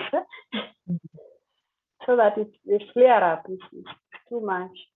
All the time. What is anger management? Remind me, Lydia. I love that word. I hear it all the time. I've never understood what it is. I know what you mean. It's very you handle yourself when you're angry. Take that to calm yourself and also to bring yourself to what it is that you're discussing now, that you can be able to not ask why, And there are people, actually, I don't know whether it's psychological or not. When they're angry, they kind of have very, very extreme, I would say, reactions. And some that can be violent, some can be very verbally abusive. Yeah, so, yeah. There's a lot of course, of literature written on the anger management and so forth. But for me, it's more of EQ. It's related. You've actually hit it spot on. It's more of EQ. If you know that you get very impatient quickly, if you get extremely upset even with things that ordinarily would not get 90% of the people that upset, then there's a big problem in your well-being and how you handle issues. There's also a big problem around listening, listening to the said and to the unsaid, and looking at your surroundings. Sometimes you want to say, now, how will people, it's always good to ask yourself, I know I can get extremely emotional, with emotions. I mean, impatience is it's shouting, extreme emotions. When I cool down, how do people perceive me? Think about the future. When you decide to go and work with people, interact with people, we need to really be aware of ourselves as individuals. What are my strengths, and I keep building on them, and what are some of the things that will make me fail as an individual and fail when I'm working in a team. It's not to say that I should not tell people that I really get impatient when work is not done to the expected quality and standards that have been set by the organization. And I will return back your work, and I will say you need to redo it again, and you need to redo it within an hour because you had a whole week to do it. So what I'm trying to say as a head of department is that take time before you submit work to the next person, not just me, but to the next person, so that it's ready for consumption and it's ready to go as it should, And I also don't like, let people know that I can. And when you see me there, just know that there will be a reason towards it. And I would like it not to emanate into a conflict and not difference of opinion, but it's because I'm like this, and I will point it out. So when people understand that this is the boss that I'm working with, then it's, boss, nitaleta kazi kesho lakini kwa mpole. Just correct me, and some people have that kind of nice working relationship. But anger management needs to be managed and needs to be called out, and we need to help people to make sure that it's not extreme. Because even that anger management can be anything towards mental illness, bipolar, ADHD, what is it called? All those kind of disorders that we can help. And people now start thinking, well, I need to take this thing more seriously than what it is, and people pointing it out. But I don't think that it creates any confidence in a team when the manager is the one shouting and the one down there and stuff like that. And you will always see that, unfortunately, it's always the people who are in areas of responsibility of our team are able to express themselves like that, which is unnecessary. So even if someone else has real fits of aggression and behavior, they try to suppress it so much, and they can actually even, it can lead them to other really areas of around depression, and you wonder, it's just because they cannot vent, because then they already have a supervisor, and that supervisor. So you will always see it's the people who have that authority, and we think, oh, it's because they're already in authority. But when we look at a bit more keenly, is that there is an underlying reason as to why they have this extreme behavior and outbursts. And we need to start helping them manage. So send them to give them the right interventions around your wellness programs, and make sure that they really get to be aware of what it is. And it's very unfortunate of people who come and say, mimi siwezi change, even ndio niliumbwa. Have you ever had people like that, Lydia? Mimi even ndio I can't change. People have, you can. especially if you're interacting with people, you want to be a better person, you want to lead teams well. And if you can't, then it also means that we will be talking to you in the boardroom with a letter that says it is time for you to go and manage your anger somewhere else. But make sure that first you have made all the interventions that need to be done. Lydia, any thoughts? Someone else reaction, thoughts around that?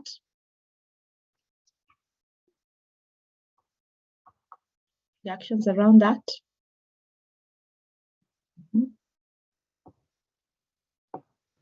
Lydia? I think some people are bullies.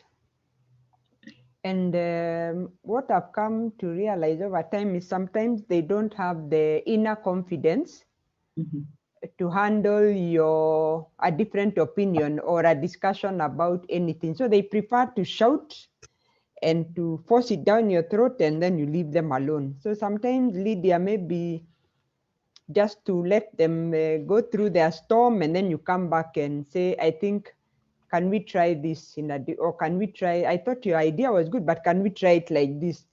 So some people can't handle if they think you're maybe sharper than them, or you want to get into a negotiation about work. Sometimes they just lack that self-esteem and that self-confidence.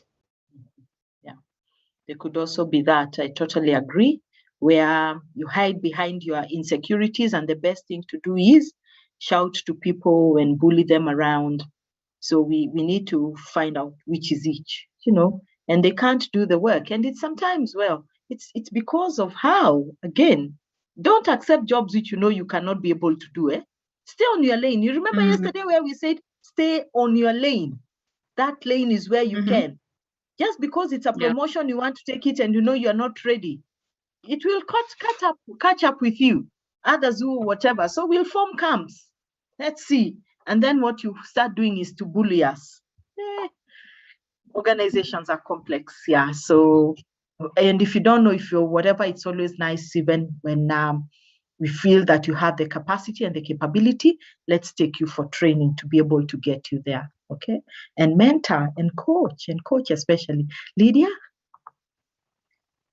Thank you, Catherine, for the very informative session that we've had so far. My addition to this, or my take home, is in the case of conflict that is emerging or comes as a result of personality differences, I won't say. What we need to remember is our colleagues have not attended this training. It's us who have attended. So when we are trying to resolve conflicts where maybe the person we are in conflict with or the people we are helping are struggling with insecurities and whatever issues that are of personal nature, it has to be, because we are the ones who are informed and get our way around it on how to resolve the conflict. So that would be my take, that actually some people are insecure and they are not aware. They actually take it as a strength, especially those that keep saying, this is me, you take it or leave it. This is how I was created. This is how I operate. But life does not begin and end with you. So it is us to help them realize, yes, much as we appreciate you, but then you also need to be accommodative. So I think it's us to now use this information, bring it down to our colleagues, our family members as well. Because I think what we are talking about here applies to both at the workplace and even at home sometimes. So it's us to share that information. Thank you very much. Yeah. Thank you for re-emphasizing that information is useful, and let be the cascaders of that knowledge that we gain and the skills that we continue gaining. So steps to resolving conflicts, just I will not go, it's what it is, set the scene, gather information, agree to the problem, brainstorm possible solutions, negotiate a solution, what did I do? Sorry, yeah. Oh, sorry. So understand the situation rationally, understand the other person's needs and concern, define a mutual problem And that is a problem that we have. It's not between me. It's not about Catherine. It's not about Lydia. Think about all the possible solutions, bring them to the table, and pick the best that suits the conflict and how to take it forward. Come to the solution that is agreed upon by both groups. Okay. Any question there? It's what we said about just the previous slides, the steps as well. So just very well articulated there. Okay. So let's talk about the conflict management model. And under the conflict management model, there will be, of course, we know there's the big strategy. But strategy is eaten for breakfast by culture. So first we set our culture right, organizational culture and values. Then, of course, we look at the products and services that we are offering, and that is informed by our strategy.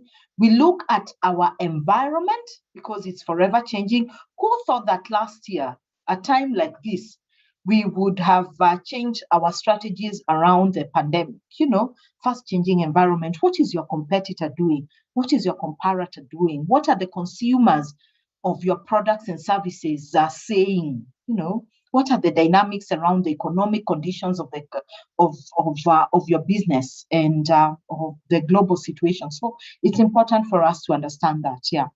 So perceived conflict requirements around organizational culture, around your strategy, around the products and services that you offer, and around the fast changing environment.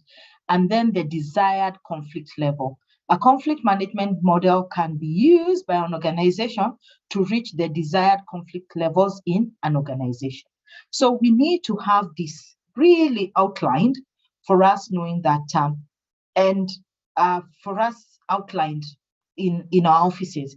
And here is where the hard work is, because you already have defined the organization culture. You know what products or services that you offer, and you also have done the fast changing, your continuous business processes. It's already highlighted. But what are the conceived conflict requirements around these three pillars? And then what are the desired conflict levels? You know, can we answer that? Can we be able to articulate that at our levels? So the conflict management model is used to maintain conflict at functional levels, not completely eliminate conflicts, reduce conflicts at functional levels, increase dysfunctional low level conflict that is important, choose desired level of conflict based on perceived conflict requirements, vary conflict in different parts of the organization, and finally, handle managers' tolerance for conflict as it plays a crucial role in conflict management. You know, like what we have said here. What's the manager's role in conflict resolution? You know, if they are really those managers who shout and they do not understand themselves, what they should understand that they have a crucial role in management of conflict. So they should be able to understand some of these, some of the areas that they need to do. Who had raised, Lydia, had you raised your hand? Is it Lucy? Lucy, go please, and Lydia. It was a question I had. Sorry, yeah. I'm sorry, I'll take you back a bit, maybe the slide before, when you talked of perceived conflict requirements. Kindly, do you mind to unpack this? Or what are some of the examples, or what are some of the, can we list as perceived conflict requirements? Okay, so let me just, and I think that's a good question. Lydia? Sorry, I had raised the hand earlier and forgot to lower it, so I've no question. Okay, that's fine, no problem. Thanks, Lucy. That's a good question. So for us to go here and say, what are some of the perceived conflict requirements around our organizational culture? And maybe we could even list some of them as HR practitioners that we see that we can be able to do that. And for us to always remember that we know we cannot solve all the conflicts in the organization. And conflict is important in the organization for us to be able to rework on our processes, rework on our policies, and also be more creative and more agile. So in this area, where I'll go back to that slide, is we want to increase functional low-level conflict around scarce resources. So what are some of the perceived conflict requirements? I want now to use my coaching skills here a little bit more to stretch people's imaginations and minds with an example. What are perceived conflict requirements? An example?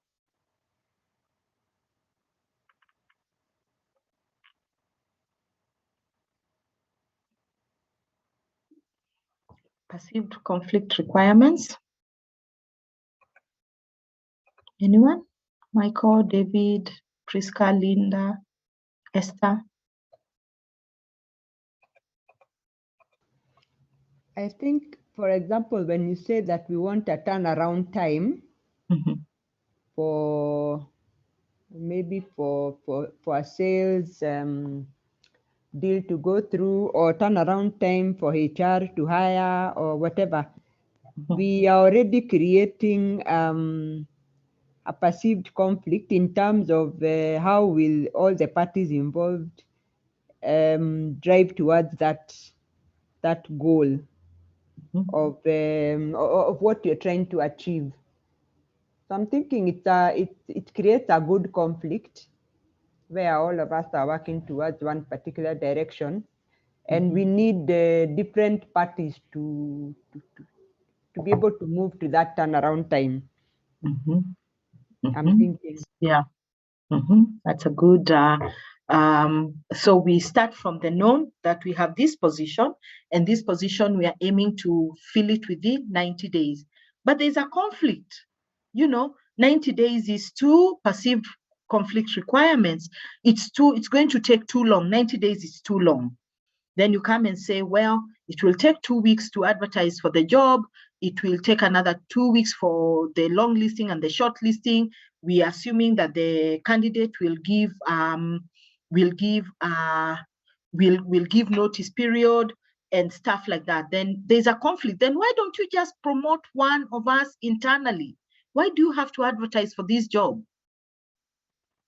And then you say, because it's part of, that is for this job, the requirement is we have to do what we have to advertise for it, because it's an important one, and we want to make sure that we're infusing new blood into the organization, and it is one of the ones earmarked for external recruitment.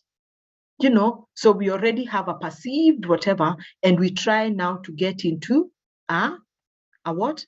We try and get into a discussion how to do that. I would like to give another example around organizational perceived conflict requirements. Is let's say we want to define our behaviors around our values. We've come and said, oh, we have values, but we have not defined what they really mean. Let's say a value like personal excellence. And you say one of the values is that we should produce error-free work. Tenses right, grammar correct, commas, dotting the I's, crossing the T's. And people say, well, but I'm not an Englishman. I'm not an Englishman. You don't expect me to write perfect English, and you should not mark me down.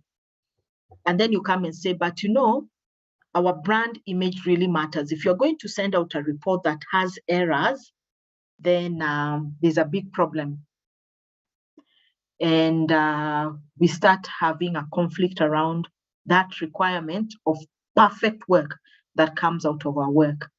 And by the time we get into a conclusion that, hey, we have a communication department who are experts in writing, then why don't we be taking it to the communications department? And then you come and say, this is a big thing because you're telling me in my mother tongue, I can write fluently. I can read, I do understand, but this is something that I picked along the way. I know it's the language of business, but you cannot expect error-free work. And then we come and say, well, we expect error-free work from everyone in this organization. For us to be able to do that, because it's part of our culture of personal excellence, we are going to look into the gaps that we have in the organization, So perceived conflict requirements, business development. This is what perceived conflict requirements around business development, products and services. The customers don't like the bylaws that we are producing. We have seen that the bylaws are too narrow. And then, but the person in Kisumu says, this is what they love here.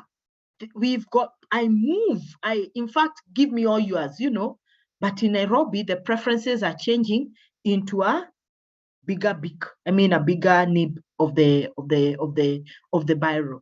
So different products development. So you start saying, well, what do we do? Our machines can only produce narrow nibs.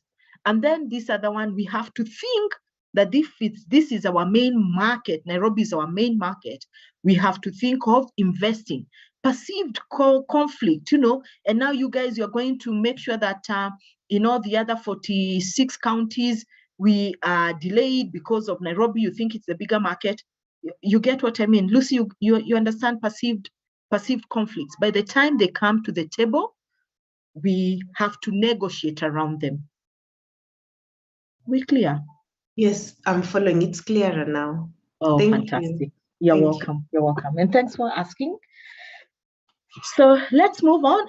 Conflict management model just comes from here, moving into it in terms of making sure that we are getting there. So let's look at some of the conflicts. Layson and Gray provided 5 strategies for managing dysfunctional conflict. Those ones which are hot, which ones are banging the table. And these strategies, I'm just very aware of time. We don't have too many minutes. So we look at mediation, arbitration, control, acceptance, and elimination. And we all know mediation, the goal is to identify multiple possible alternatives and mutually select one that is acceptable to all involved parties and the interest of project objectives. So mediation, we identify, okay, this is the one, and we all feel that it's the one that is going to work, and we take it.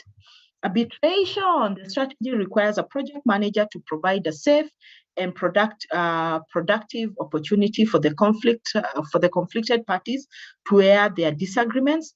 After careful attention and fully listening to each other, the project manager should formulate, define, and provide a solution to the parties. We know about an arbitrator. Arbitrator has the final say on how this case is going to be determined. So of course we have that approach, this is how I feel, this is how it should be, but looking at the greater good, Lucy, we feel that this is the decision, and I've made the decision, and this is how the decision is going to go. Control, based on the smoothing approach, this strategy seeks to bring tension and emotions down at the level which productive discussions and negotiation can occur.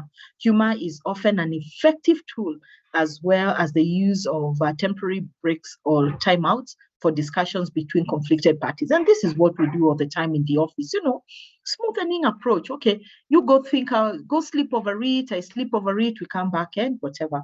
And then we also have the acceptance. An acceptance decision can be made at the conflict consequences negligible relative to project objectives, therefore require no action. This strategy requires significant risk of later escalation and should be combined with specific plans for monitoring the situation to ensure that the conflict remains at acceptable levels. And finally, definitely we want to eliminate. The elimination strategy is reserved for those conflicts that have become so dysfunctional that the project can no longer tolerate any impacts from them. Often the last resort, elimination involves the removal of the conflicted parties from involving in the project. Too bad, we can't work with you. We're eliminating you. So those are the strategies that you can use in conflict management. So allow me to, any question there? Any question? Mediation, arbitration, control, acceptance, and elimination. Of course, you never want to come to get here. You always want to make sure that by the time you get to a conflict, you can solve it at that level between the parties. But if you need to bring in third parties, then this is what they will do for you. Okay. Conflict management styles. Of course, there's the avoiding, the accommodating, the compromising, the competing, and the collaborative styles, which we have actually looked at. Allow me not to go through each and every one, I mean like reading, but really just summarizing the avoiding style. I don't want problem, I'll go away, ignore the problem, hoping that they will, whatever. The disadvantage is that you miss opportunity to clarify issues, increase power differential between the parties, and you are labeled as a coward and a pushover. I'll go through the disadvantages of the accommodating style. You're a fixer and an enabler. You're a doormat, increase power differential. Both powers need to listen and learn, willingness to change, and needs planning and teamwork, And the disadvantages of compromising is focus on positive solutions, not issues. Lose rather than win-win, that's the thing. May miss the system solutions. And then conflict in competing, the disadvantages are people see the person as aggressive, dictatorial approach, and increases power differential between the two powers. And collaborating, the disadvantages are as well, when we think that it's really a good style and it's really the one that we should be using, sets power win-win pattern, increases power differential as well. It can happen, not helpful in personal relationships because we need to collaborate and you're forcing me to be your friend. Okay, fine, it is okay. No ownership to the solution. That's it, because we all collaborate and, well, okay, we all need who's going to take it. You are the one who started it off. Let me take it. It is not suitable when win-win situation is not possible. Very, very clear. Okay. Just brushing through them because the notes are there on the LMS, but we do understand that in all these situations, when we'll find all these types of styles of collaboration at the workplace, we'll also find all these types of people at the workplace, and what we have said, that it takes a lot of effort for us to be able to do what? To solve problems at the workplace. Okay. So what are some of the ways that people deal with conflict? I want you to look at this chart and think, are you a turtle? Are you a shark? Are you the teddy bear? Are you the fox? Or are you the owl? Owl. Or is the owl? Depends on which school you went to, or to a group of schools, now to a polling station. So what does the turtle do? Someone read for us. Ways of dealing with conflict. Gabriel, go ahead. Yes, the turtle deals with conflict by withdrawing. Turtles withdraw into their shells to avoid conflicts. They give up their personal goals and relationships. They stay away from the issue over which the conflict is taking place and from the persons they are in conflict with. Turtles believe it is hopeless to try and resolve conflict. They feel helpless. They believe it is easier to withdraw physically and psychologically from a conflict than to face it. Very true. It's the whatever of a turtle. The turtle has this hard shell. So when you attack it, it normally goes back. Okay.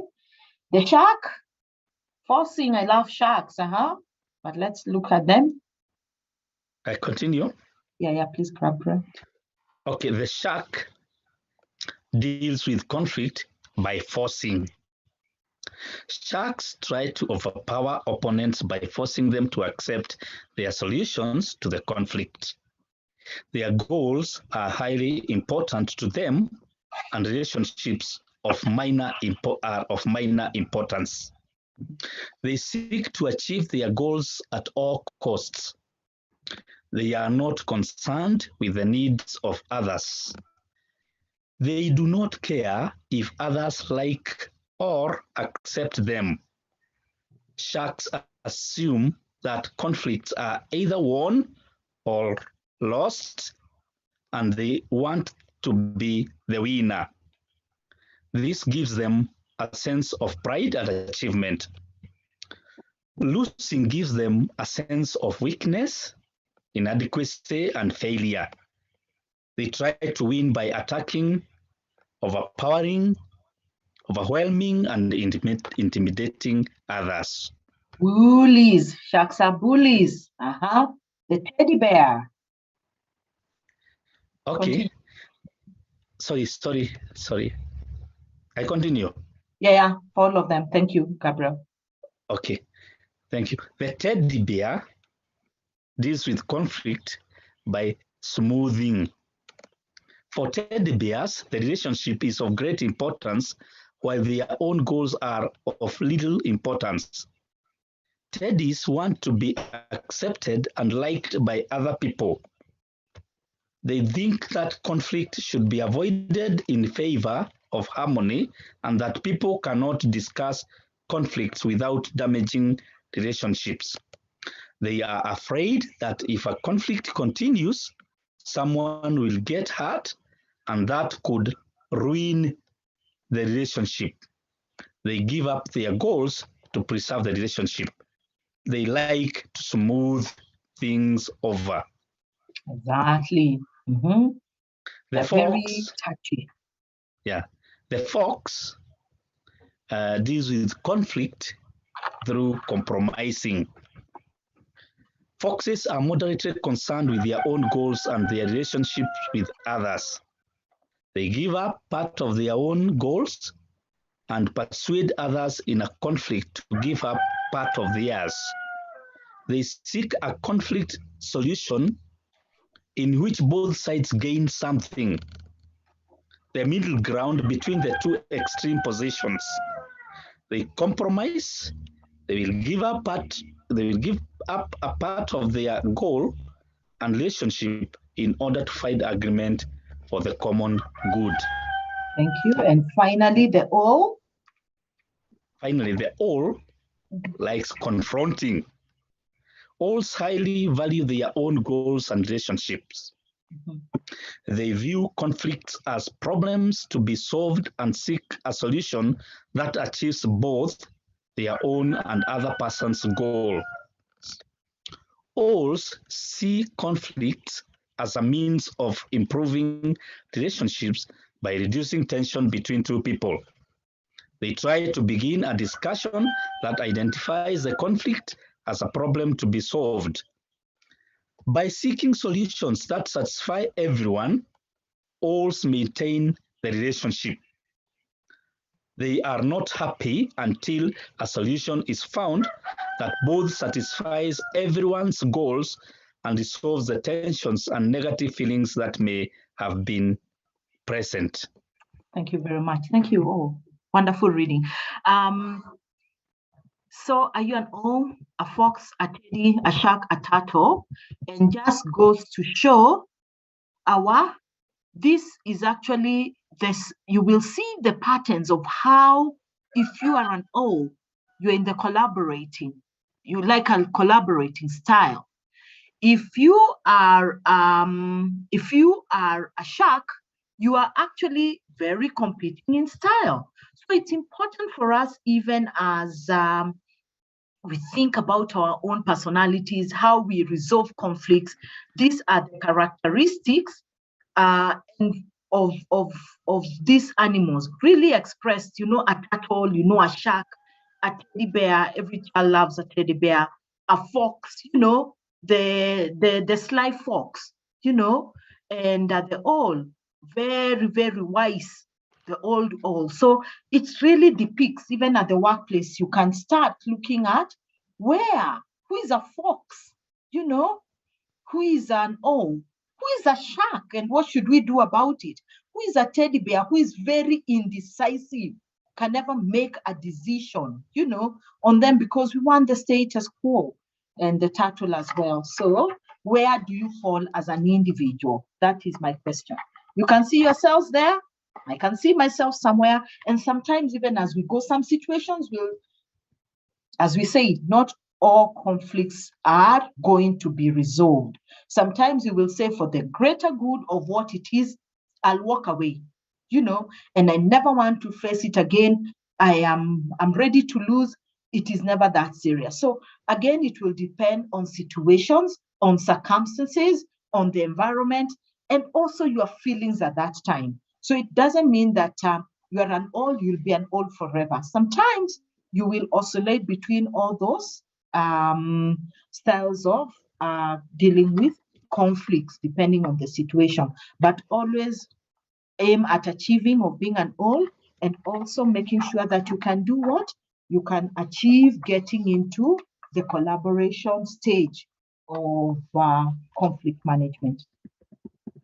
Let me skip these ones, because this is how we respond to conflicts, and go to anyone who has ever come across the Blake and Morton conflict grid. Anyone? It was, they designed it in 1970. The purpose of this grid is to show various approaches to conflict. And you can see high.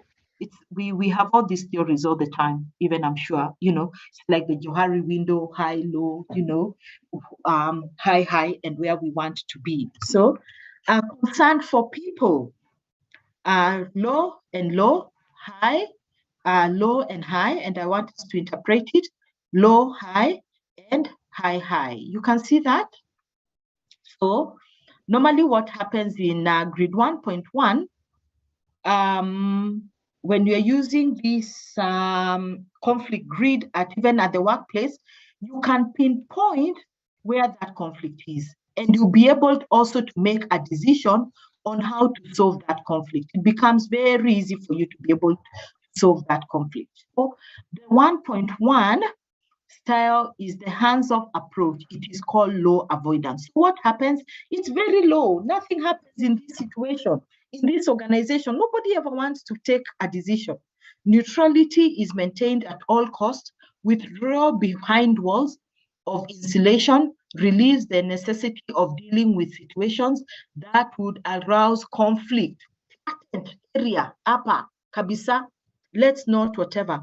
Concern for production and results. We are not high on people. Here is productivity. We want sales met within the end of the year. We are high on that, And then in grid, so you can even see at your organizational level, you're able to grid out where you are as an organization, or even grid out in terms of where your team is. And then when you are now 1.9 is low, and high is the 1.9 position is also called accommodation, is excessively person-oriented.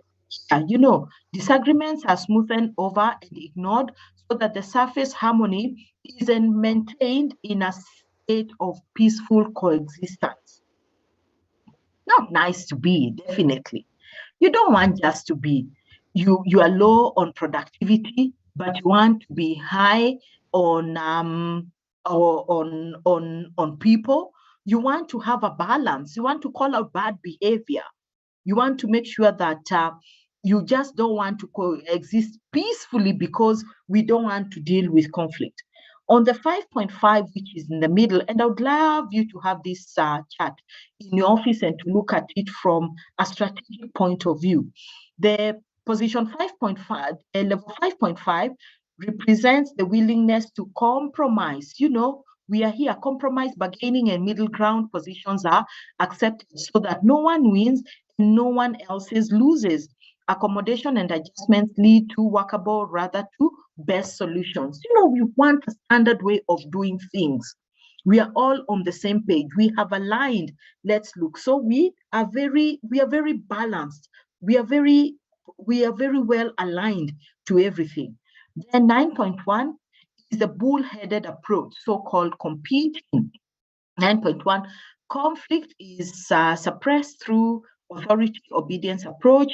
Win-lose power struggles are fought out, decided by the highest common boss through third-party arbitration. You know, we are very low on people, but we are very high on productivity. That's what we want to see. And if you think there is going to be a problem, call in a third person to be able to help us.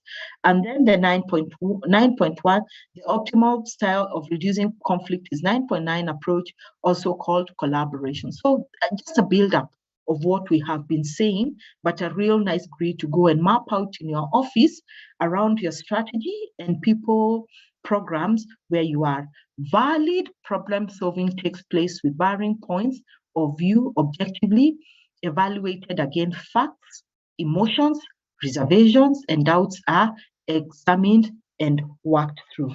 Any question? I'll be very quick in just looking at third party, the last of the slides, please. Any question there?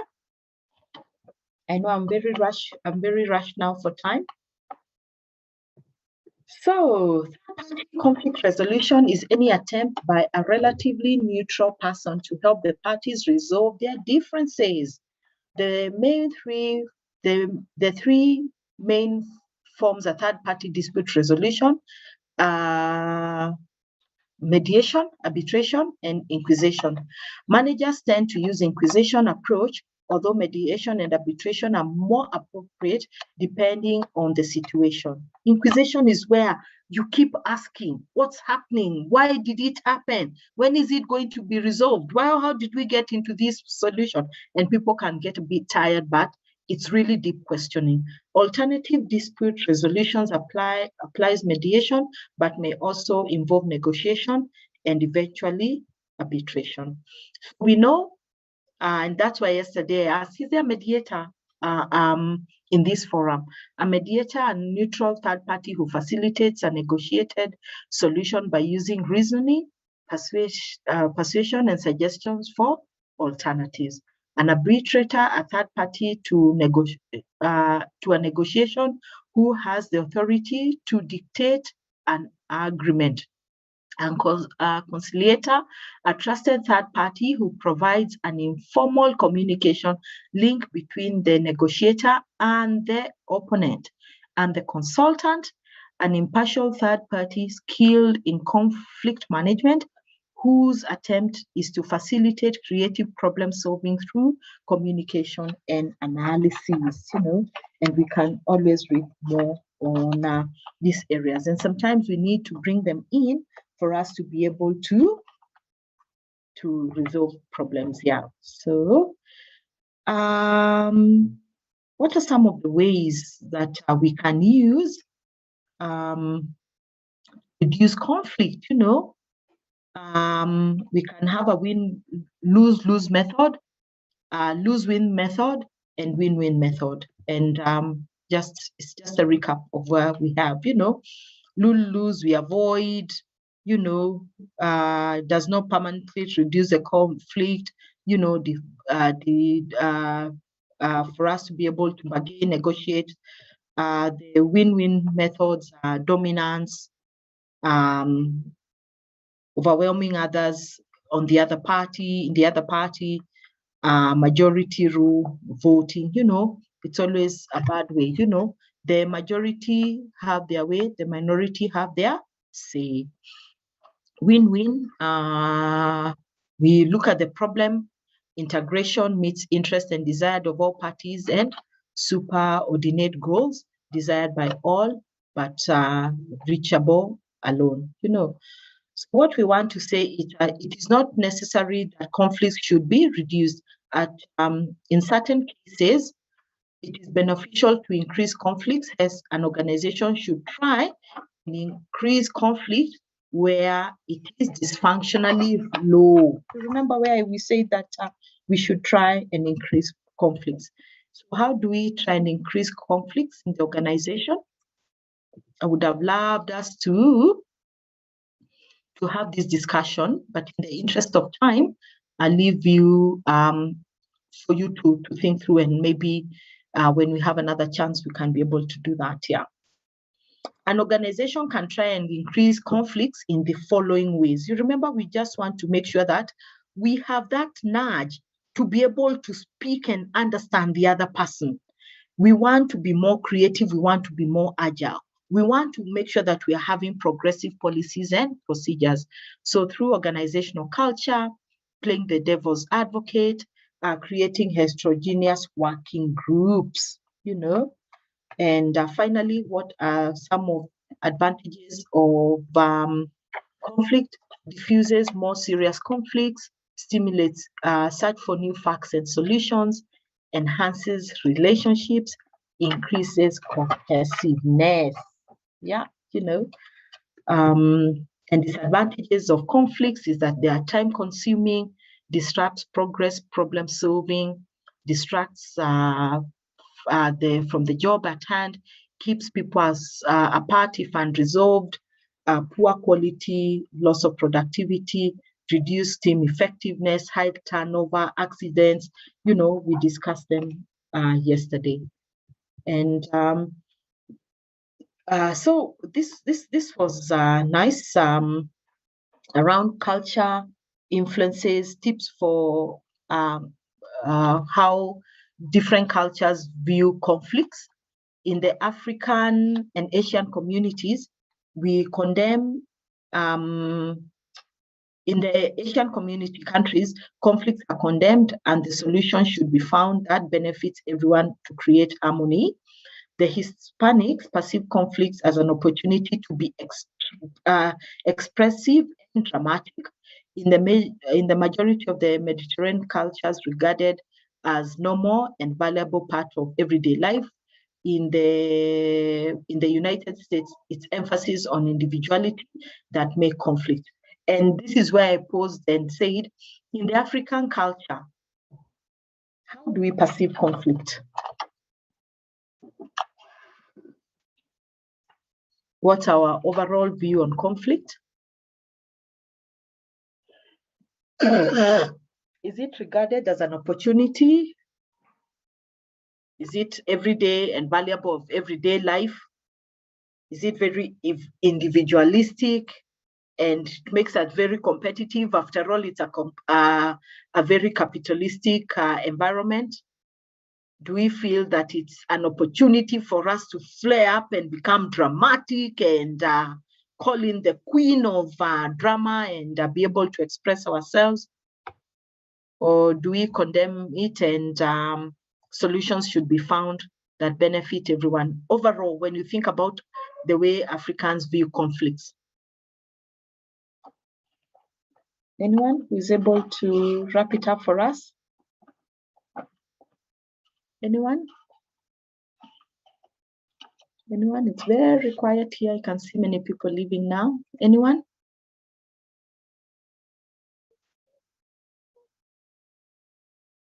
I think, okay, this is arguable, and Yeah. I'd appreciate your challenge on this.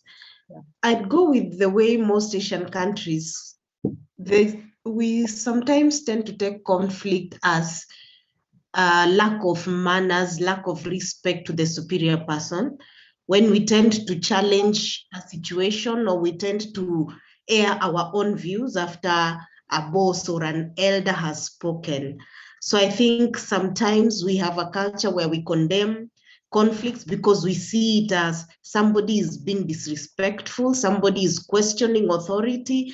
And so the way to resolve it is normally to dismiss the person, or rather to resolve it in such a way that to get an impasse, the boss will always win. The elder in the village will always, the president will always have the last word. So to us, we look like we have to be cowed. Whatever the big man says or the leader here speaks, no argument, no challenge, and that's how we resolve conflict. So people are left back to their turtles in as much as they have burning issues inside. That's arguable. It may be argued. I'd appreciate other views. Okay, Lucy, I can see your hand up.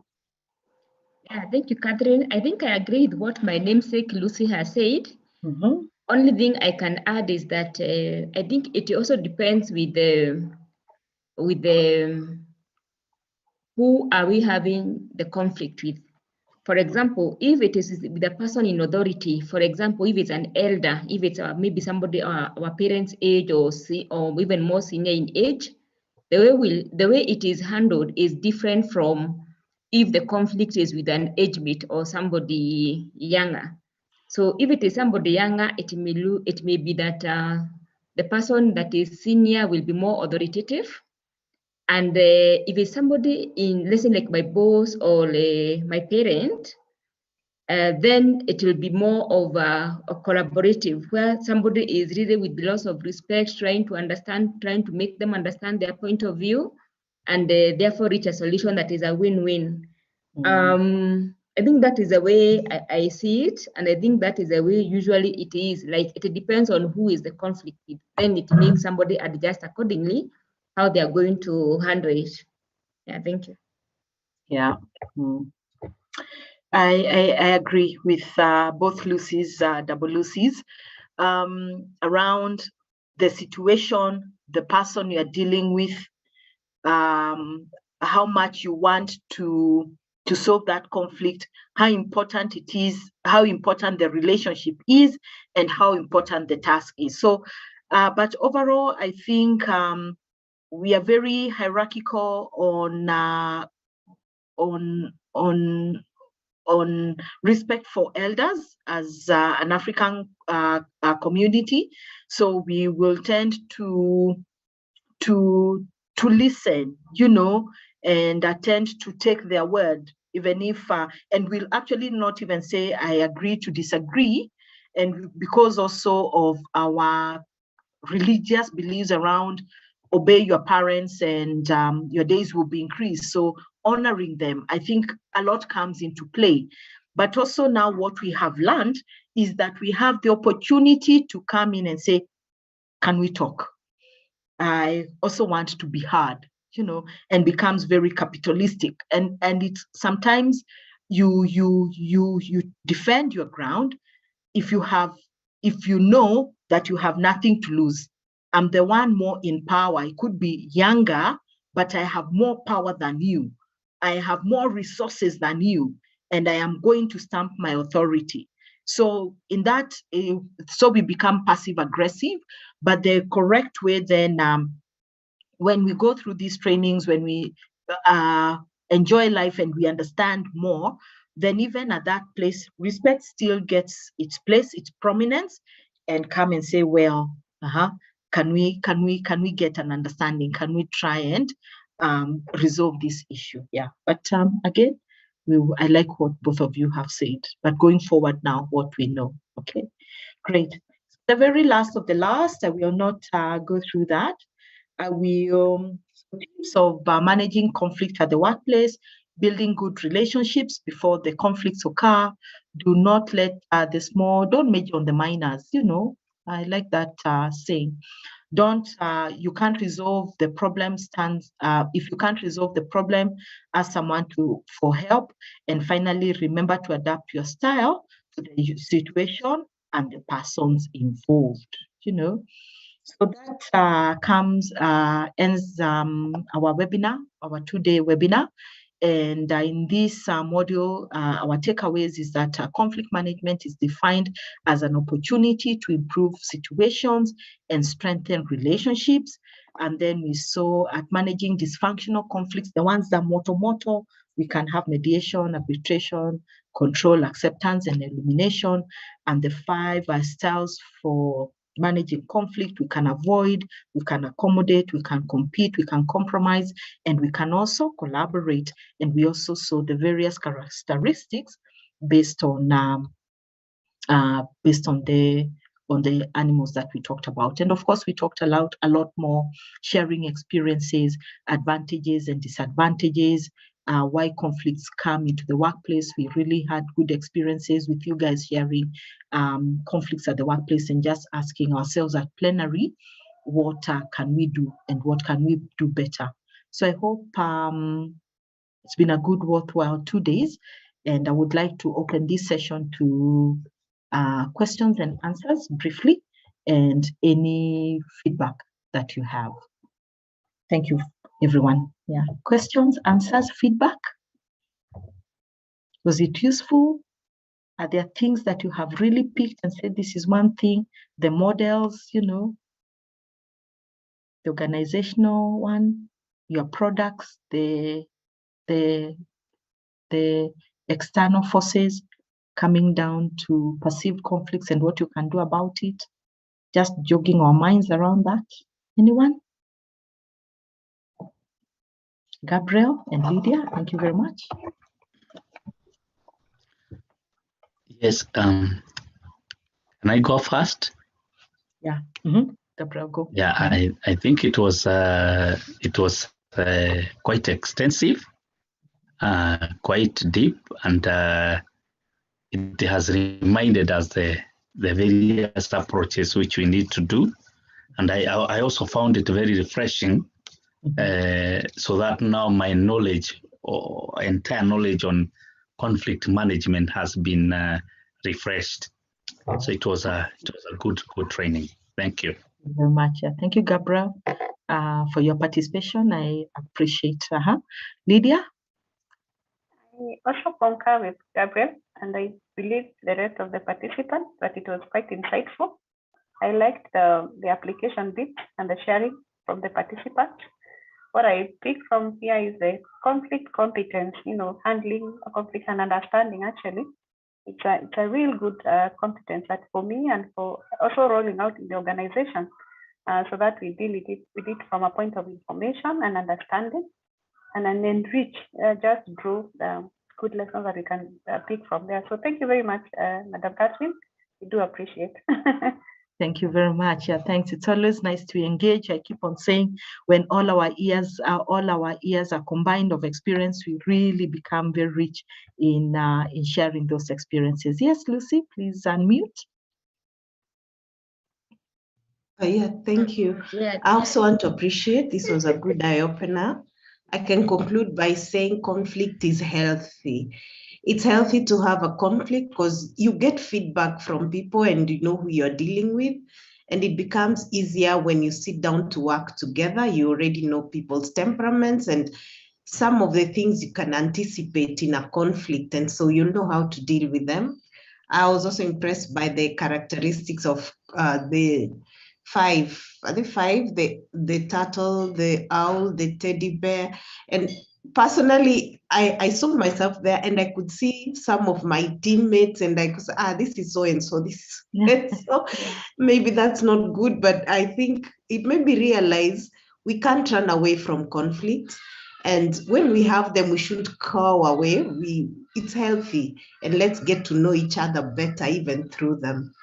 Yeah, thank you so much. I appreciate you have very good slides. Thank you. You're welcome. Lucy?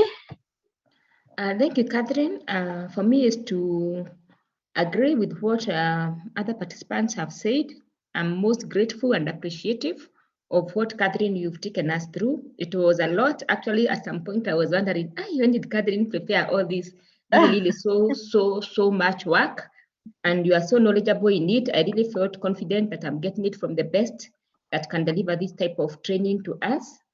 I feel very well equipped, and I think now I'm more emboldened that let a conflict come, I'll be able to handle it, whether at home, at the workplace, or wherever else. So thanks a lot and be blessed. Yeah. Wow. Thank you very much. Always good feedback.